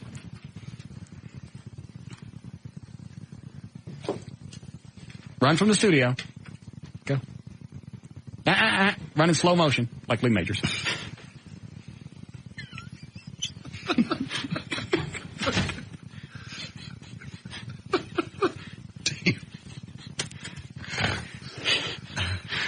What? Nothing. You're just beating him to death today. Yeah. Every time he leaves the studio and I do something like that to him, Eddie takes his headphones off, puts his hand to his ear, and he goes, he's just listening for the gunshot because he knows one day he's going to go in the other room and commit suicide. Yes. Man, real estate must suck. Why? Put up with this. Oh, the fact that he went from real estate to this. I don't think it's a hot market right now. My land's been sitting out at Cedar Hill. Of course, I'm asking twice what I paid for it. Yeah. I figure if somebody's that stupid, I'm not in a hurry to sell it. Right. It's a great hunk of land. Mm-hmm. I almost wish I could build on it. I don't have the patience. You can have somebody else build on it. Yeah. That would have been a great place to build a house. Overlooks Joe Pool off in the distance. You could have sat on the second floor and been able to just see the lake. You still do. I'm not going to do it. I have the plans. I know. I'm never going to build. I will never build. I can't handle it. No, your psychological makeup wouldn't allow you to tolerate that process. And just the fact the builder comes in and he's 25% over budget. That was stupid. That was just ignorant. And he checks with the lender to make sure that I'm qualified for it. Mm-hmm. I'm aware. Had he come in and went, hey, look, we went over budget. We went over by this much. But I did that so you could pick things to cut out. And you could, perfect. That way it comes out. What does he say? Well, it's over this much, but it's going to appraise for twice that. And I've already talked to the lender. You're approved for it. Jesus. And the pool alone, $60,000. The pool was $120,000. Oh my God! For a swimming pool, a hole with water in it. Yeah. I bet it was real nice. That's more. It was great. But he showed me the pool. He goes, all right, here's the pool. And I looked at the printout and went, that's $120,000. Is that mine or is that for everybody on the street? Seriously. That's more than some people's homes. Oh, sure. Well, I didn't get it. I know. He was already over budget and then added the $120,000 pool. You could fix that. I could, but I'm not going to. Break, Eddie? Are you crying? I'll take this. We'll break. Hi, Cindy. Hi, Russ. How are you today? Fine. Good. Well, first I want to thank you for showing me that man do PMS, because you are on the reg, honey, today. Mm-hmm. Woo-hoo! Uh-huh. And second, yes, if I was Trey, I would walk in there in slow motion and knock you upside the head. Why would you do that? Because you're so mean. I am not mean. Yeah, you are. No, I'm not. I'm quite fair and just. It's just like women. If you don't want to get called it, don't be it. No. I've used that line. Yes. You need to be nice. I can't. You know what? I've got a show. Excuse me. I've got a show to run, and being nice doesn't get things done. Oh, yes, it does. No, it doesn't. Yes, it does. No, it doesn't. You're going to come in there one day and just shoot your ass. That'll be fine. That's not. I'll look forward to that. Well, what am I going to do then? Who am I going to listen to? Nipple Boy? I don't know. You could listen to yourself. You have a very melodic voice. Oh, well, thank you very much. It's that German accent, right? That's probably what it is. Or somebody's hit your involuntary gag reflex one too many times. Oh, okay. Well. Thank you. I like how she calls it to defend him and then follows it up by calling him Nipple Boy. Yeah. It's a term of endearment. Right. Nipple Boy, Space Ghost. Nipple Stillskin. Yes. There are plenty. It's because how many people walk on a show this size and become an instant celebrity? That's exactly what he's been elevated to. He's gone from anonymity to nippleosity. Yes. In record time. He has. He can go places now and be abused by complete strangers. Correct. Probably getting a lot more poon. I don't think so. Well, never mind. I mean, he lives with his mom. Yeah. Maybe she's impressed that he's on the show. Stop. I was going to let that stop. We'll be back with the Russ Martin Show.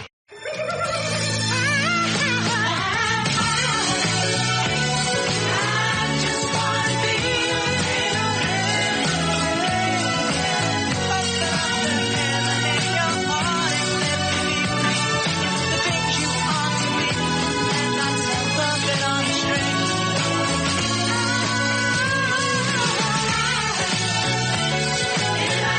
What are you doing back in here? Did I summon you? Thought we were going to play a game. So? I mean, you get to play. Oh, come on. Just because we're playing doesn't mean you get to play. Can I please play? Maybe. Oh, is that the chick again? The Jersey chick? Okay. Yes, Laura? Hey. Yes. They said they'd put your logo on the T-shirt. Really big. It's got to be foot by foot. Foot by foot? Mm-hmm. That'll work. He wants you to email him the logo so they can take it to the T-shirt shop to have it put on there. $800? Yep. Let me think. Do I want to do this? Because if I do one little league, I got to do them all. And the men's leagues are going to start calling you. And the bowling leagues. What? What is the 800 for? I guess for the printing. Well, I'm sure our Creative Cup could do it cheaper. Oh, yeah. Hold on. What's $800 for? It's for uniforms and entry fees and tournament fees. Oh, how old are these kids? 8, 9, and 10. Oh, hold on.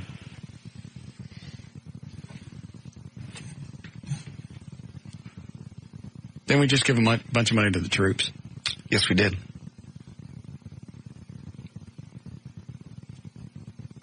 Yeah, if you start with one, you got to do them all. Yep, and then they'll be racing. People with cars that'll want you to put your name, your logo on the cars. I got to get some kind of buffer between these people and me. Yes, that's what Mark Cuban has.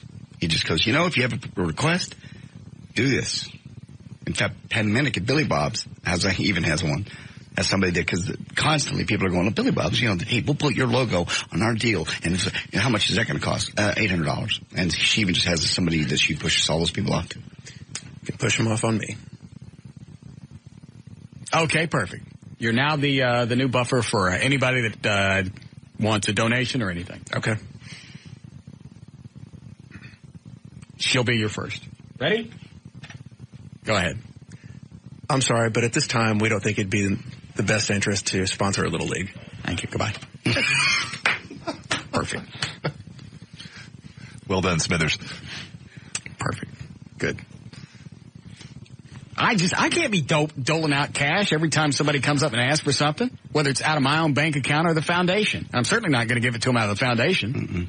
Well, right, and JD's right. If you do one, you've got to do. It's not fair to any of the rest of the people. No. Well, why'd you do that with Little League? Well, you're right. Here's another $800. Granted, the kids need it. Why aren't the parents buying this stuff? Why do they want me to buy the stuff? I don't. Why am I buying clothes for kids I didn't have? That's a good question. Well, and you got to figure there are probably, 15 or so guys on this team. That's less than $100 a Why kid. is it each parent can't buy the uniform for the kid? Why are they going someplace else to get this stuff done? Don't know. Never had a league. Everybody pays $75 and it's covered. Yeah, pay for your own kid. Even adults have sponsorships on their shirts and such. Softball. That's nuts. It's huge. All right. Good. All requests for cash of any kind go to Trey Trenholm. Email him if you want through his own website, TreyTrenholm.com. Oh, I got a question before we get started. I went and bought a lamp last night, and I was looking at for a new chandelier because I didn't like the one in my entryway. Okay. Not that big of a deal. I'm not buying anything. I'm just looking. And I went, what about this one? And the guy starts name dropping, but he won't say the name of the guy that bought it because there were like 4 of them right there in a row. Okay. And he goes, these 3 are already sold. I went, well, I don't want it right now. I just want to know how much is this one and what is the weight and, what does it cost to get put in? Well, these 3 are sold. A national comedian and a local radio personality has bought them. And how does that affect your question? Yeah. I didn't. Yeah. And I went, well, that's fine. Obviously, that's not the only one. The company that made that one probably would make another one that looked pretty close to just like it. He goes, well, yeah, it'll be this many dollars, da-da-da-da. He said, but the guy that came in and bought him, he's a funny guy. And you can tell he's trying to get me to ask, and I'm not asking because I don't care. The guy that came in, he's a funny guy. I like him a lot. And he looked at it, he goes, you know what, I got to buy these because my wife is remodeling. Driving me nuts. Just bought a house, and now we got to put all this stuff in. He goes, he's smoking on the cigar, and he's laughing, and he's telling me the story. Oh, great. How long to get one of these out? He was just dying to tell you. Yeah. That's funny. And I can't think of who the hell he'd be talking about. Cigar, I don't know. George Burns is dead, so I have no idea. What? No, it's a comedian, and now he's a radio guy here in Dallas-Fort Worth. I can think of one person. Who? Steve. Who? Steve Harvey. Because he said he's got billboards up all over the place. He smokes a cigar? I don't know, but I mean, he's a comedian, and he's now on 97.9, but I thought he was out of L.A. I don't know what he's doing. What is it, Dan? Yeah, he is out of L.A. Well, then it can't be the same guy. Unless he's moving here. I don't know. Well, he could just be making it up, for that matter, just to try to sell you. Gee, I bought something this other guy got. Oh, a salesmanship technique. He didn't sell it. That or the guy who does the cigar show on the weekend. What other guy? He does a cigar show. I don't even know his name. Are you talking about this station? Yes. Does he have billboards up? Oh, no. Shut up. Okay. That's why I don't let you in the studio. You say stuff I don't need. Now you just wasted 4 or 5 seconds. I'll never get back, and it'll probably be reflected in the ratings. I hate you. God. Jesus. I just had a question. I don't want any cute answers. Well, there's a guy on the weekend with a cigar show. It's probably him. No. He's a comedian, and he has a show. I was trying to think of people that would... I know you hate me. You don't know how much. Hold on, these people are calling me. Somebody knows. Hello? Yeah. Yes. Tell Russ that Steve Harvey is out of L.A., but he just moved to Dallas in Valley View Mall. He lives in Valley View Mall. Great. That's where their studio is. His studio's in Valley View Mall? That's where the 97.9 studio are. It's in the mall? It's in that complex. In the mall? It's in the Valley View complex over there. I'd heard that also. Is it like a window store? You got me. I've never been over there, but I do know it's over in Valley View. Well, he's got 3. If it's the same guy, he's got 3 brand new chandeliers. They were cheap looking, too.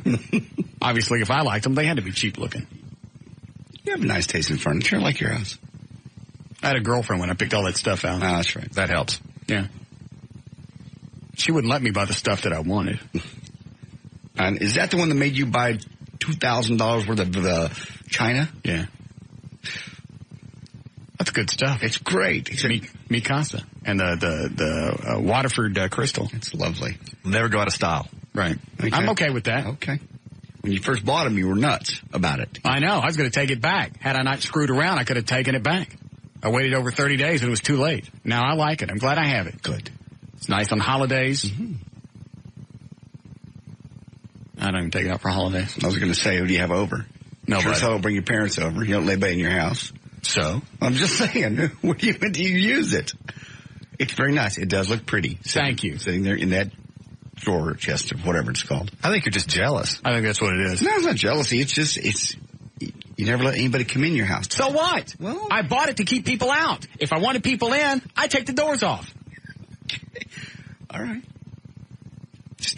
Just the whole thing. That's the whole premise of a house. So people don't get in. It's to entertain sometimes. I'm entertained. I walk through there many times and laugh. Are you bringing your mom over at least for Easter? No. Why? Because it's Easter. What does that mean? I mean, it's not her birthday. And you didn't bring her over for her birthday either. I brought her up here. Not to your home. She let you in her home for years. Your dad let you in his home when you were 30. Did you call him? So? I called him for his birthday. He didn't call me back. So you call him again. He let you live in his house when you were 30. Now you don't need anything, so you don't call him anymore. I just find it's odd. JD, your ugly side's really showing. Yeah. I'm sorry. Maybe it's coming off of you. You've been mean all day. I haven't been mean all day. Yeah. The hell you... My mistake. That slipped out. Yeah. Well, what I just said, the way I want you to shut up just like that. Yeah, you're right. You're not been mean at all. First of all, I forgot he was standing there. Second of all, I forgot his mic was on, and it just caught me off guard. Everybody on hold got to hear what I said. Yes. And you... What? All the way to Mexico. Fine. That's how far I want you to suck your toe. Oh, okay. All right. We have to break? We were just about to play a game. God, that's 3 times we've rolled these buzzers out and never used them. What were we going to play? At least so I know. TV Jeopardy. Oh. Was it going to be good? I think so. We don't have time to get to any of it? If we can take this break, we'll see if I can finagle. Then maybe we'll stop, Daddy? Please. Hold on. I'll take this and we'll break. Hello, Deuce. Yeah. Hey, Steve Harvey is in the Valley View Mall. He's in what used to be a store in these little glass booths. So you can sit outside, like in the hallway of the mall, and just watch the radio show all day if you want. Now, he's only there probably 3 days out of the week, and then he's in L.A. the other, 2 or 3 days. So. Doesn't he have a sitcom? Yeah, that show is it's syndicated now. They don't do it anymore. The sitcom, so it's in reruns? Yeah, they're just doing reruns. Oh, so the show's not on anymore then? Yeah, I mean, it's on cable TV. They're just doing reruns. They're not doing anything new. All right, I got it. Yeah. I just need to sit and listen to the show on hold. It's much better on hold. It's good on the radio, but it's great on hold. Yeah. Well, you heard what I said. You heard what I said to Trey. Yeah, I heard. All right. Okay, thanks. Man, that's got to be sad doing your show from the mall. Yeah, after having a national television show. Just sitting there under glass while people watch you. I had to do that when I worked out in Terrell. It was like 20 years ago. I'm sitting out on Moore Street, and it used to be a dress shop, so you're sitting right there facing the street, and people just come by and stare, stick their face up against the glass. Yeah. I almost got fired twice. Why? Guess. I see.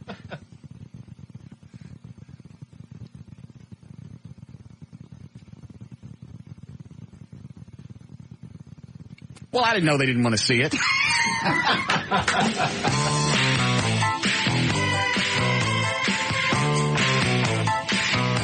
We'll be back with the Russ Martin Show.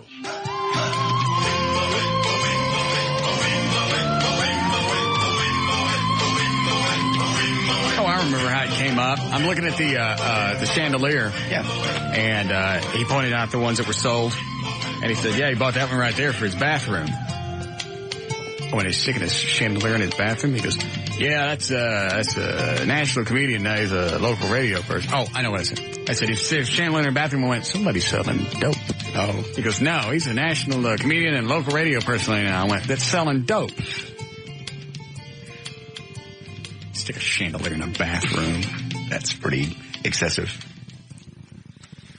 And now that I know that he's doing a show out of the mall, I stand by my original statement.